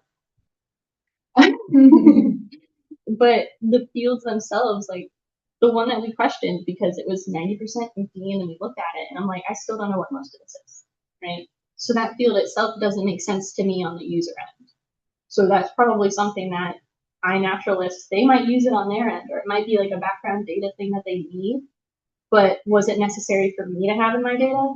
Definitely. I'd say where that's really important is with some sort of measurement. I had a situation where there was a salinity measurement, and it didn't tell me if it was parts per thousand, or if it was a conductivity, or if it was something like that. And so I had to go to like the metadata of the file, read through it, see if I could find it. Wasn't there. Check the website. Then I had to Google the type of sensor and see what the most likely output for the sensor was. And so it's like sometimes when you don't include just a simple salinity underscore p, Yeah. I mean, we have like for line features, we have a length field. You sometimes multiple, and it could be length in feet, depending if you wanted to use metric, length in meters, if it's really long, like length in miles, right? Or if you have polygons like area, square feet, square miles, square acres, hectares, whatever. But if you just say area, what is it? What's the measurement?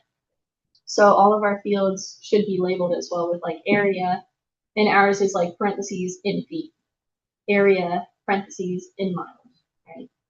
So yeah, just making sure that things make sense on the end user as well. If you're seeing it, will you know exactly what it is if you were someone who just opened it up, right? We're going to talk a little bit about metadata. I have some gripes about what people call metadata, their definition for it. They say it's data about your data. I think that's a bad definition. It is, especially in GIS, metadata is not just data about data, because I feel like all of our data is about data. You know what I mean? You're not wrong. Because you have your layer, you have your points, you have your field, then you have your attributes. That's all data within data. They're all amalgamated together to make one thing. Metadata, the way that I would best describe it is a description of what your data contains. Agreed. That's how we do it, Mike. Yeah. So I will go and I will show you how the metadata looks for this layer. I had to write it in because a lot of times when you're pulling in data, I mean, I just got an Excel file, I got a table, right? So there is no metadata attached. It just gives me the raw data. the metadata I would fill in myself. And metadata especially is very important if you're passing it off either to someone else or publicly. Because people who want to see it, I mean, if you're on ArcGIS online, you're like, okay, I need some Shark Valley point data of species, right? So you look up Shark Valley species, right? Metadata is going to be, you click on the layer and you read its description, its summary, what's in it, what kind of points, where are the points from, what were they gotten from. Ours are from iNaturalist data, so we would probably put that in the description. Downloaded from open source data iNaturalist, right? Versus if someone went out there and they said, we conducted a survey from this time frame to this time frame. It's a completely different data source.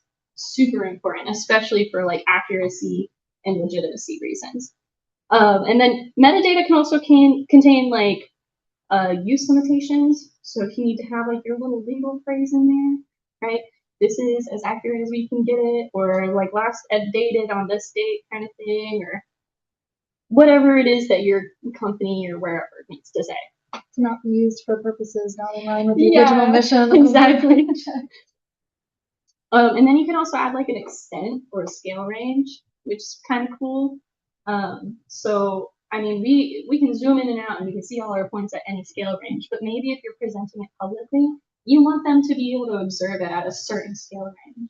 So you want them to see it when you're looking at it from a certain distance and only be able to zoom in a certain amount. And if they zoom out, they can't see the points because it won't make sense, right? And then you can also put like a bounding box. So like north, south, east, and west, how far your points are. We do that especially because we are in a city bounds. So it makes sense for us to have that kind of stuff. Metadata is really important for the end user. So filling it out is important, even though you might not see it, except maybe like twice, you know, when you're filling it out and if you're updating it. And then we'll talk about the geodatabase as well, our container. You know, you don't want your repeat layers just everywhere. And if you do have them, because sometimes they can be useful as like backups and whatnot, you want them named appropriately so that you can understand what's going on. So let us look at that.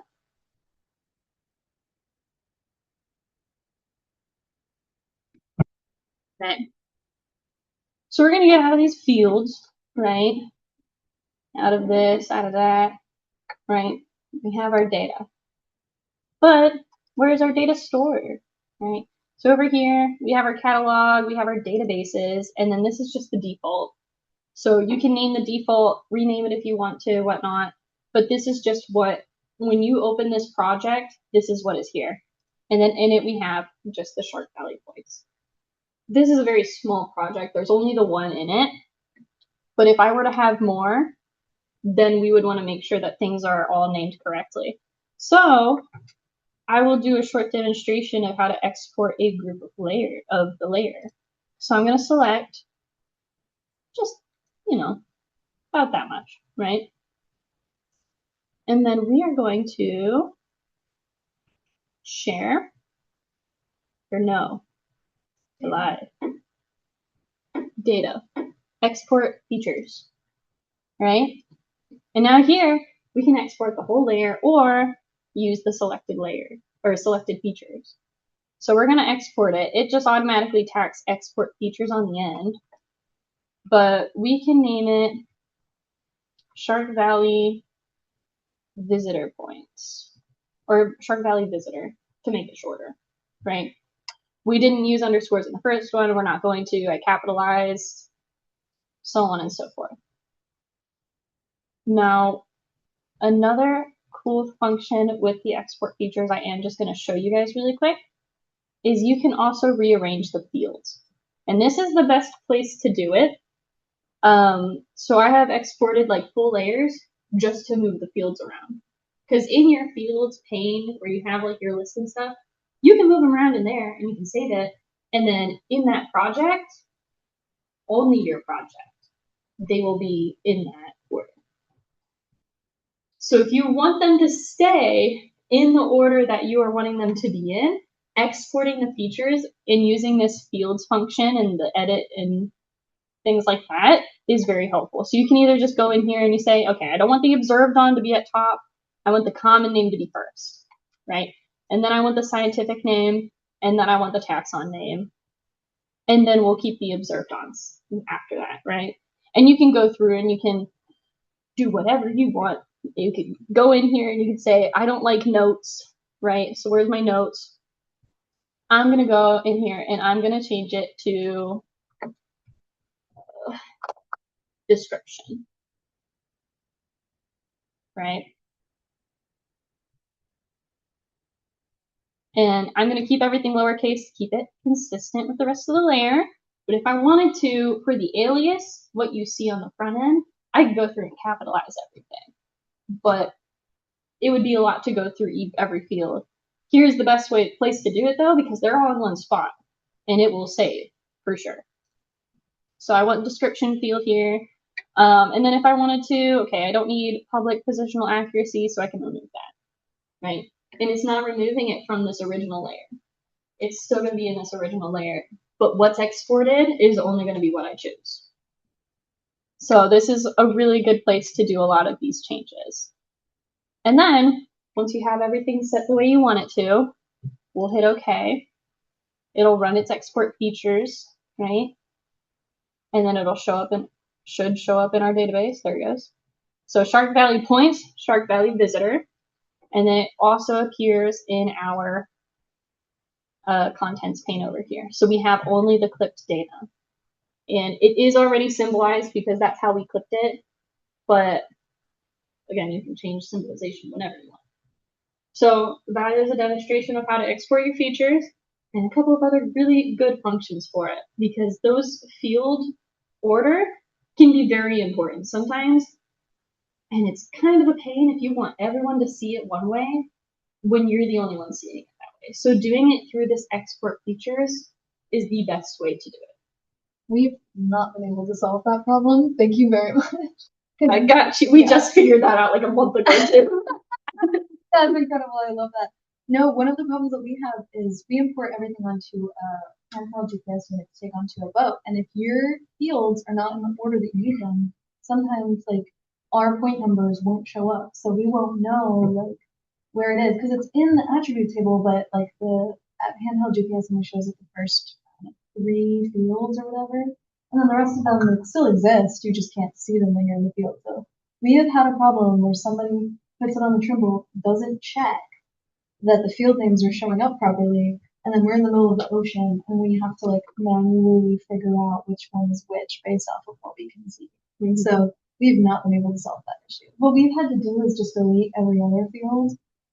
Yeah.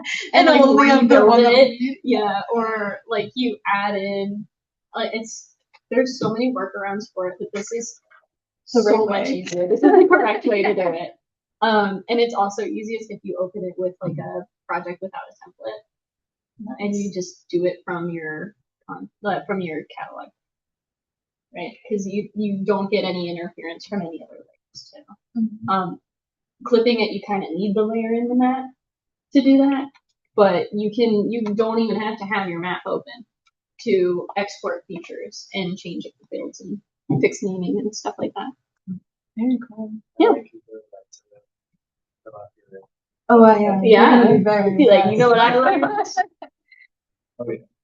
Okay, and then, so that's kind of, how to export, make sure your things are in the right order, your fields and whatnot, make sure everything's consistent naming wise, and then we have our database. So right now, there's not a whole lot to organize in here, but we can see everything is named in a consistent manner. It's Shark Valley, I would say, is like a prefix. So we know that these both pertain to this Shark Valley area. But if we are working only in Shark Valley, we don't necessarily need Shark Valley at the start. So we could change it to species points or species, I don't know, along the trail. Whatever you want to name, whatever. You have freedom. But if you have naming conventions or a specific way to name it, wherever you go in to work or work with other people, try to keep it consistent with everyone else too. And then we'll look at some metadata. So We're going to look at metadata from the catalog pane because sometimes from the contents pane it can be a little difficult. So we'll view metadata here. When it pops up our stuff, we have our default database, and then we have our stuff. So here's the Shark Valley visitor. And we're going to see this is filled in. Why is it filled in? Because we exported these from the Shark Valley points. So we also exported the metadata, which means that we would have to go through and update this metadata for this visitor cut snippet to be able to make sure that we're identifying that they are different, because otherwise it's exactly the same between the two. But we can read through it, and I'm just going to go ahead and edit so I can show you what this looks like. So we have Shark Valley iNaturalist data. I would put, because it's for the visitor center, Shark Valley Visitor Center iNaturalist data. This name can be as long as you want it, because this only shows up in the metadata. This is not in the file paths or anything like that. You can add in your thumbnail if you want, put in a picture of an alligator or the visitor center or whatever you want there. There is also a way where you can have it be like a picture of the points themselves on the map. I forgot how to do that. I apologize, but I do know that there is a way to do that. It's in the book. That's what it is, yeah. And then we have our tags. So Shark Valley, iNaturalist, open data. This is stuff where if you're putting this up publicly or online, you want people to be able to search for it. So if they put in Shark Valley, this would be one of the layers that comes up, right? Or they put in iNaturalist. This would be one of the layers that comes up. Now this one, I'm going to take out Survey 123 because we didn't use it for Survey 123. So I'll take that out. And then I will also add Visitor Center. Right? And then your summary. So here is where the actual description of your data that I would define metadata to be comes in. So your summary is like one sentence description. Short, concise, whatnot. So data that will be used with Survey 123. So this is what the old metadata said, collected from students to use in analysis. So this would be data from Shark Valley Visitor Center pulled from iNaturalist data. And here we have something that I fixed.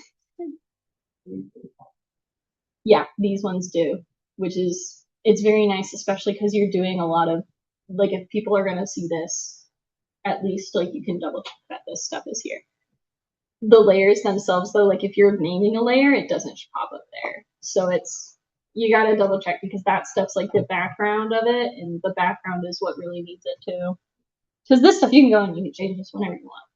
I don't like that phrasing. I'm gonna completely redo it when you can. Or you can rename this item description, this title up here, and it doesn't affect the layer source at all. It's just how you would describe the data. And then this description, you can be a lot more detailed here. So in here, I was it contains points brought in from iNaturalist as an open data source. I described about within a range of the Shark Valley Nature Center or the full path that we did before.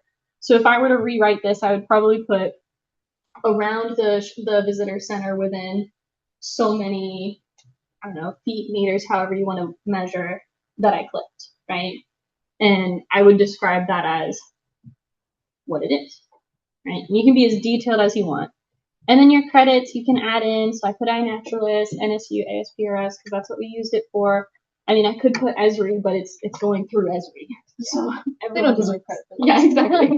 We already pay for their program. Exactly. And then here you also have the scale range. You can add the bounding box. You can add your use limitation if you have a legal phrase that you need to put in there, and whatnot.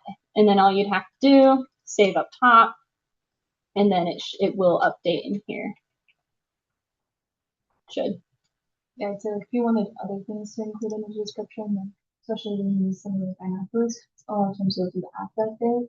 So iNaturalist runs the X number of feet away from this, stuff like that. Like more numbers is generally uses. Yeah. Yeah, so now we can see our points is a little bit different. This one has survey 123 in it, but the visitor doesn't have that. It has visitor center on it. So it'll update. And then if we were to put both of these out, people would see it. They don't have to like look at the data itself to figure out what it is. They just can read this and decide, yes, this is useful for me, or no, this is not useful for me, and continue about their day. Because you might also be looking for data that's useful for you, and you'll have to be reading the same descriptions. So think about what you would be looking for in a description and put in the information that you think others would too. Yeah. Is there anything else in Pro you guys would like to see? That would preferably be a quick demonstration because we are running out of Text of it. I can send it to you after. That's fine. I can show it to you after. Okay, sorry. You're good. Anything else within Pro? Just a lot. No, there's it's so much. I'm just It's so absorbing. Do much. you Yeah. want to show them how snapping works? Yes. So they can see where to click on it? Okay, so here's snapping. Down here at the bottom, we have a bunch of things here, right? No, I don't want that. Come here. Oh, side note, this is a great opportunity to talk about MOOCs, but like there's currently a MOOC, which is the massive online course Fiona sends around all the time because she's massive queen. I'm starting one with this next week. I'm gonna finish the entire one that's due in like 2 days. Yeah, Same. I signed up for it. So, but that one is in Pro, and so something that's great about a MOOC is it walks you through step by step by step by step, and it shows you like how you download it, everything you do. You give you a free account. You don't need to pay for it. Completely free. There is an online feature that will help you if you run into trouble, but it is so easy. None of my friends needed any help. And like we've been doing it as a whole office because we've been bored to death since the weather's so bad. So they're like coming in and asking me questions, but it is so good for beginners. It's truly phenomenal. Yes. Analysis. I feel like I've heard of it before, but Okay. I've never looked.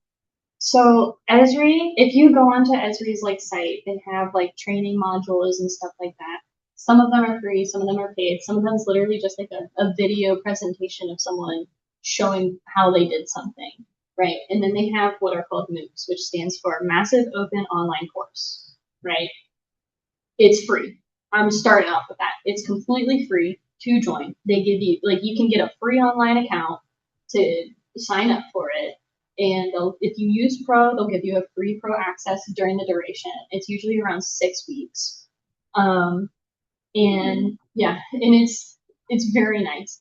So there will be video supplements. There's like exercises and stuff. Whether you're in online or Pro, it's all like step-by-step how-tos. So download your data, right? Open it up, go to your file folder, save it here. And when you're in Pro, it will tell you, go to your map tab, okay? Choose select by location in the selection group. So it will tell you exactly where to go. And if you are lost or you have questions or you are confused or whatever it is, there is a community of people who will also be asking questions, community of people who help answer those questions, whether it's like you're having problems on like an exercise or even in the tests, right? So there is like short tests and stuff like this. You get like a certificate at the end. So the best thing about it though, you don't finish it, okay. There's no penalty if you don't finish it. You can download all the data, right? The only thing that you don't get once the MOOC ends is that free Pro account access, right? But you can still have all the exercises if you wanted to do them again on your own, or just like walk through it again. Like I have all of them saved because I have gone back and was like, okay, I know that one of these taught me how to do something, and I'm trying to figure out where it is. So I'll go through and I'll look through like my old exercises and stuff. I'm like, okay, that's where it was, and figure it out. But they are very, they're very useful, very good to use. And honestly, I find them. You get a little video, you get a little exercise. You take it's like 5 question quiz. It's like the easiest thing ever. And you can redo it as many times. Yeah, redo it as many times. It's like the best part of school. Like all of the learning, none of the pressure, nobody's Yes. grading you. It's just like I find that about all of GIS. I think. Yeah. It is just like the best part of a career, the best part of school is like people who are eager and excited to help you. It's very well paced too. It's like 3 hours of work a week. And every week they'll put out like the first week of stuff, right? So every Wednesday it'll be like week 1. So you get like your first video, maybe you get like a document of some sort or something else to read. You get 1 to 2 exercises, maybe another video, and then you have your like 5 question quiz. And then that is it for the whole week. And the next week they'll put the second part out. And then it's the same thing, right? And then go deeper and deeper so it builds upon itself too. This one is mostly online stuff, which I'm trying to learn more about because no one in my work knows about online stuff. They only do pro stuff. So it's really good for someone else to have like that online knowledge. But again, you'll get like an online free account and you'll have access to the experience builder, Survey 123 or whatever else that they're using. So it's very nice. Very cool. Are they the summer ones? Yeah, Yes. they have them all year long. Yeah. Because you can check and they have like future dates already. And they usually will recycle them because it's not like an in-person, it's not a live thing. They just put it out on Wednesday and whenever you have time, you're watching the video. It's not like a live seminar. Yeah. So it's very much at your own pace. MOOC, MOOC, and then just do like Esri training. Esri, ArcGIS, anything in that realm. Yeah. It'll just show you other math. Are you in the Discord? Okay, I'll post about it in the Discord. I was about to post about this one that's coming up again. So, but I'll post about it again. And I'll put links. You can go to just the Esri like training page, whatever it is. You can filter for it, the MOOC, the MOOC, and it'll just pop up whatever's there. And some of them, like they're already completed. They're gonna recycle them though. They're gonna put them out again. So it's just they don't want too many things going on at once. So because they only have so many staff on that. Yeah. I understand. Like something that I'd say is that my coworker was just for and I got the most rewarding comment the other day, which is I had her looking at the delineations that I was doing, and she was someone who's like, I know nothing about this. And then after doing like 2 lessons in one of the courses, she's like, I actually kind of understand what I'm looking at, and like that progress so quickly in just a few hours. That's really amazing for me as someone who's trying to support them building these skills. And so especially for you guys. Just a very nice way to do it. And if you have any questions, that's always available. Or just post it in chat too, like in the ASPRS chat. We'll help you if we can. And that includes for another panel. It's like, please, I can help you along. Very probably have time, but I would love to. We're it's talking. to do with. Yeah. Sorry, you were going to show them snapping. Okay. Okay. Anything else? There's a lot. There's a lot in front. One question. It's literally just an experience. For lasso, can you lasso a region and then like say, okay, now, or like do something where it's like, okay, now extend that by like 3 feet on all sides. So like kind of do like a janky buffer. Not that I'm aware of the way that you're describing, if that makes sense. You could probably do like, I want this point to be the start, and then like do a buffer select around it. There is a way to do that. I don't know exactly how. Wait, do you want to try it real quick? Because I think I might know. Do you want to just use a box real quick? Yeah. Instead of a lasso? Because I was thinking like if I want to get like a super accurate buffer around Liz or something, I'd turn the hybrid And then just like right click. Yeah. And then no, it doesn't have it here. When you're making new boxes and stuff, like maybe edit vertices, maybe that would do it. No, because that's it for the features themselves. Yeah. So something that you can do when you're making a box is you can do that when you can get it to expand. So if you wanted to just do a box instead of a select feature, like just a polygon box. Yeah, or I mean, you can do so it's a circle. So you're like, I want it within this radius. But yeah, so let me show you snapping really quick. So no, you're good. So this feature itself is very, very important for a lot of things, right? If you need things to connect, like lines to connect, you have multiple lines, you don't want them to be all just one, but you need them to connect because you need to run an analysis on it, right? So one thing I'm using is like utility network stuff, which is a whole other bear, right? But if these pipes don't connect, we can't run an analysis on what shutoff valves we need if like a pipe bursts, right? So they have to connect very specifically so that we can run analysis or connections and stuff. So snapping can also be used for points, and you can snap a point onto the line itself. You can snap the point onto a polygon. The snapping goes between different layers. And that's another reason that it's very important. So there's different things you can snap to. So hovering over things is also a big thing. There's also like these question marks everywhere in Pro for help, and it will open up like documentation online that you can read. So if you knew nothing about snapping, you can click on this and Esri documentation immediately. So here we have point snaps to the nearest point or point feature, to the nearest start or end point of a polyline, so like a line feature, nearest vertex or nearest edge, right? So those are all different things, but they're all very important depending on what you're trying to snap to. And you can turn them off individually without turning off all snapping. You're like, okay, I only want it on like vertexes, so I'm going to turn off this edge so that I'm not just snapping anywhere on the line. It's at a vertex in the line or an end point. So on and so forth. And then what we would do, right? So I'm just going to select one, right? And I'm going to go into my modify. There's a lot here too. We're just going to move it, okay?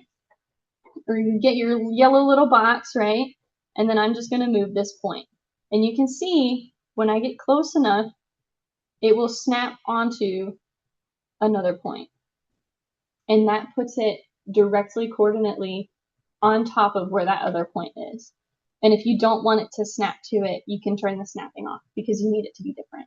But snapping is very beneficial where it's like, I need these points to be exactly on top of each other. It does not matter how far you zoom in, but they will be on top of each other. And if I turn snapping off and I move it, you can see it no longer does that. So I can try, I'm gonna zoom in. Let's see, I got my little thing here. I'm gonna put this on as close as I think it is, right?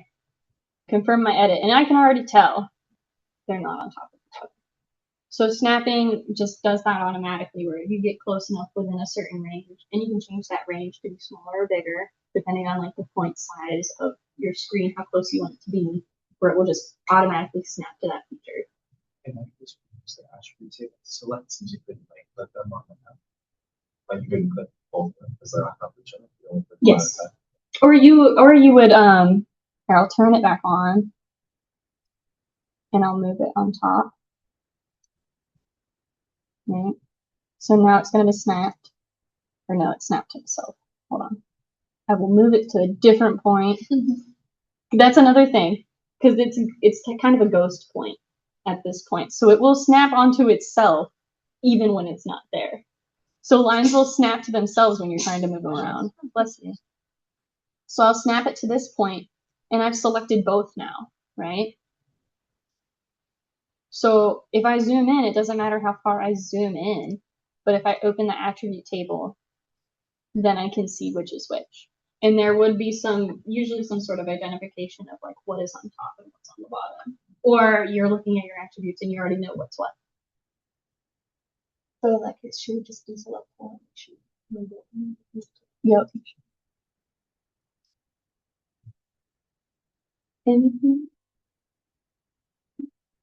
Okay. Grows a lot. There's a ton, right? It's a little scary. And it is just one of those things where you just have to get into it and figure things out. And honestly, if you are in a MOOC and you have that free account, sometimes you can just go in and play around with other stuff just to see what else is there. You don't have to always follow step by step, but it does give you a good basis to start from. Okay. So we are going a little overtime, so this part will be a little bit quicker, but we are nearing the end. So what is there besides data? We've already discussed it a little bit, but we have our folders, right? Our shared drives or whatever drives that you have it in, your documentation itself, right? Any notes that you took, your how-tos, your workflows, anything like that. Your screenshots, right? Screenshots can be super important, but just because you have it in a document, you might also want to save them in a folder too. Because maybe you just know where you know what screenshot you're looking for, and you don't want to have to go through the whole document. Screenshots are very, very helpful. We'll get into it a little bit.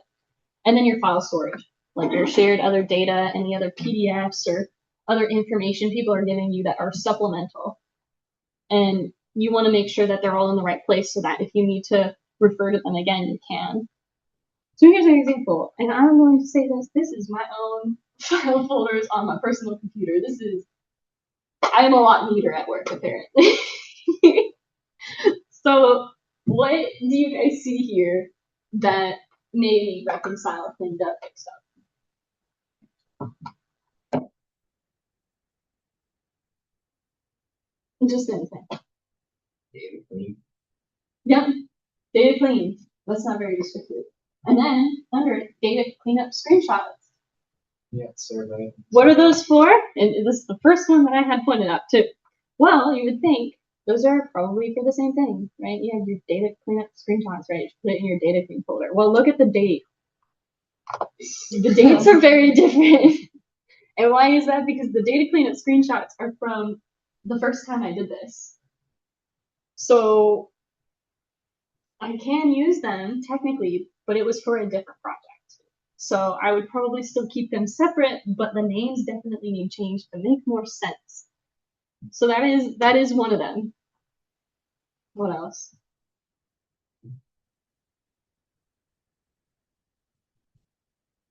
Survey. Survey is very vague. One of the problems that could be from that though, is that just might be an ArcGIS folder that they put. So some of the stuff is just, you just have to deal with it. So the survey, it could just be from something I downloaded, but it could also just be like ArcGIS made that folder. And that's where you have to do investigation. I'd have to look in it. Is it something I downloaded and I just named it survey?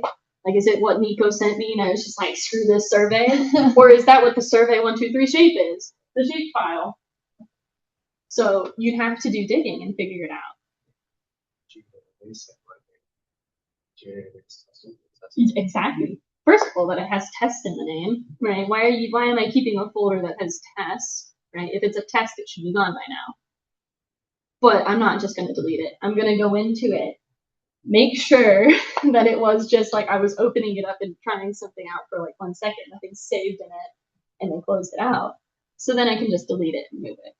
Yeah, one thing I've learned to do about that is that I label it delete after, and then I put a date. And then that way, if I'm like using it short term just to test something real quick, so maybe like test delete after like 2 days from now, then I can know that I can safely delete that without even having And that's what I started doing. Like, it's my computers and things. No, like, yeah, this is probably the cleanest thing I have on my personal laptop. I am not on my personal laptop like Apple anymore. Oh, you have a No, I'm working on my work laptop. Oh, okay. So it's a separate, it's a separate laptop. But yeah, I don't have a computer at work right now. So another thing I'm going to point out is the cartography MOOC. So this is what I saved, right? And then I also have a zip file of it, right? Because I was sending it to a friend who, he did sign up for it, but he forgot to download all the data before it. So I zipped the file so I could send it to it. Well, now it's just a floating zip file, right?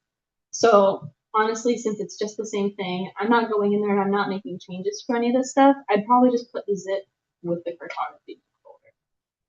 Because if I needed the zip again, it's already done. I don't have to rezip it.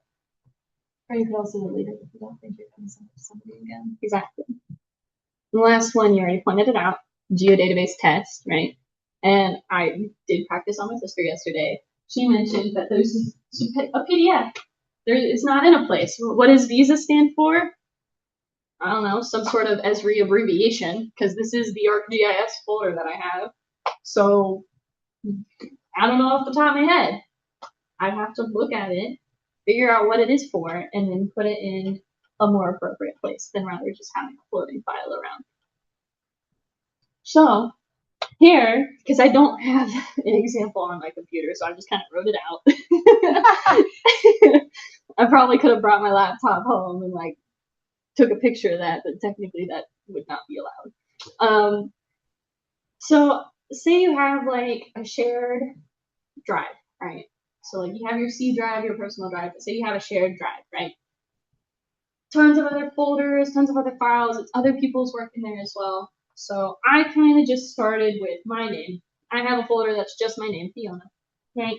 And that is where all my work is. So it could be whatever you want to name it. You could have like your name projects, your name ArcGIS, your name whatever. Because all of our stuff is ArcGIS, I didn't necessarily need that. And other people also just have their own named folder. So I was like, okay, I'll start with my own named folder. So your top work folder. And within it, you're going to have another folder for your projects, right? So project 1, right? And then you have another one for project 2, right? And within those folders, it's kind of nested a little bit, but you're going to have a files folder. So any files for the project. Did you get a PDF? Did someone send you a Word document about like description of the data? Do you have Excel files? Anything like that. So you're going to put all of the associated data that you're going to use with your project within this folder. And then you're going to have screenshot folder.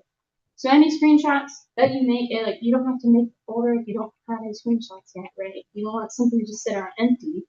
But if you are going to take screenshots, store it with what you're using it for or what you took the screenshots for. And then a separate folder from your projects for your documents. So this is like your personal documentation, your notes that you took. And you're going to have your Word document for project 1, right? And this would just be like your project 1 work log or whatever you want to call it. And if you have workflows, you would put that in your project 1 folder. That makes sense. Then you have your project 2 Word document. And then you have your work log. Like I said earlier, like you might need to be able to reference back, what did you do 8 months ago? I don't remember. Let's find out. And you have it dated, right, within your time range. So ours goes by not the calendar year. So in April is when those year reviews are in, and every 6 months. So October. Sorry. Yeah. October is when the midterm review is, right? So I'm dating mine with between 2 years. So it is 2025 through 2026 as my work. And within it, that's where I have project 1 start date, last update date, and then maybe I have the file path to where the project actually is. And then I write down like, did this or that, updated so-and-so, had this problem. Kind of just like notes about what I did, maybe adding some dates in there, especially when you come to the end of the project of like pushing things out to other people, presenting it, or exporting that data to others, right? And from there, you go through all of your projects. You have all of them listed. In your project folder, or not your project folder, your individual project documents, that is where you are going through, I did this and this, and you're going into detail of, had to figure out this, needed to do this, got an error message, and you have a screenshot of your error message, right? And all of that stuff is saved somewhere. So this is how my brain works. This isn't like you have to do it this way, right? If you want your project 1 documents to be in your project 1 folder, by all means, that makes more sense for you.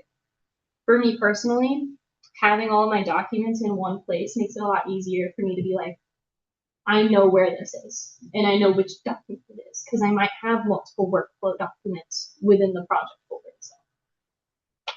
So yeah, that is pretty much it. So our main takeaways, you don't have to read all this. I feel like I've talked a lot. Take your notes, be consistent, be aware of who is going to use it, be aware of like how it's going to be used, how you want to present that data. Clean it, obviously. You want to make it look crisp, okay, nice and lean. And please stay organized, because you will probably go into a workplace where it is not organized, and then you will appreciate your little organized corner in your files. So yeah. That's it. Thank you. You have any questions? Yes. How do you like working for the city of Coral Springs? It's very nice. The people there are like genuinely very nice. My manager is the nicest manager I have ever had. He is amazing. He is also very supportive and very helpful. And he has learned like all of our learning methods with his team. Yeah. And he will teach us the way that we learn best. He's very nice. And the city itself is pretty nice too. I live in there now. Like it's I love it. Yeah. Could we have you guys sit towards the front and then have me point dramatically at your favorite slide? Not this one. Maybe the last. Oh, here, I can set a timer on my phone. Yeah, So we could do that see too. Organization. Is that your favorite slide? No. it. No, man. We'll do this.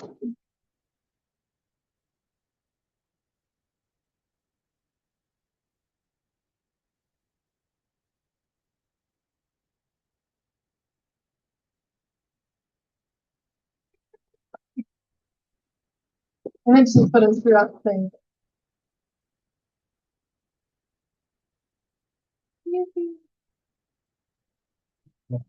Go. Oh. They pose. Yeah. Hey, it's happy to know. Perfect. Okay. Get your social media. Yeah. I got it. Someone's posting to Alright. LinkedIn, right? I Right. gotta do that, yeah. I don't know. I haven't done that. Alright. Did you start your company at internship or you just got hired? I'm gonna stop recording.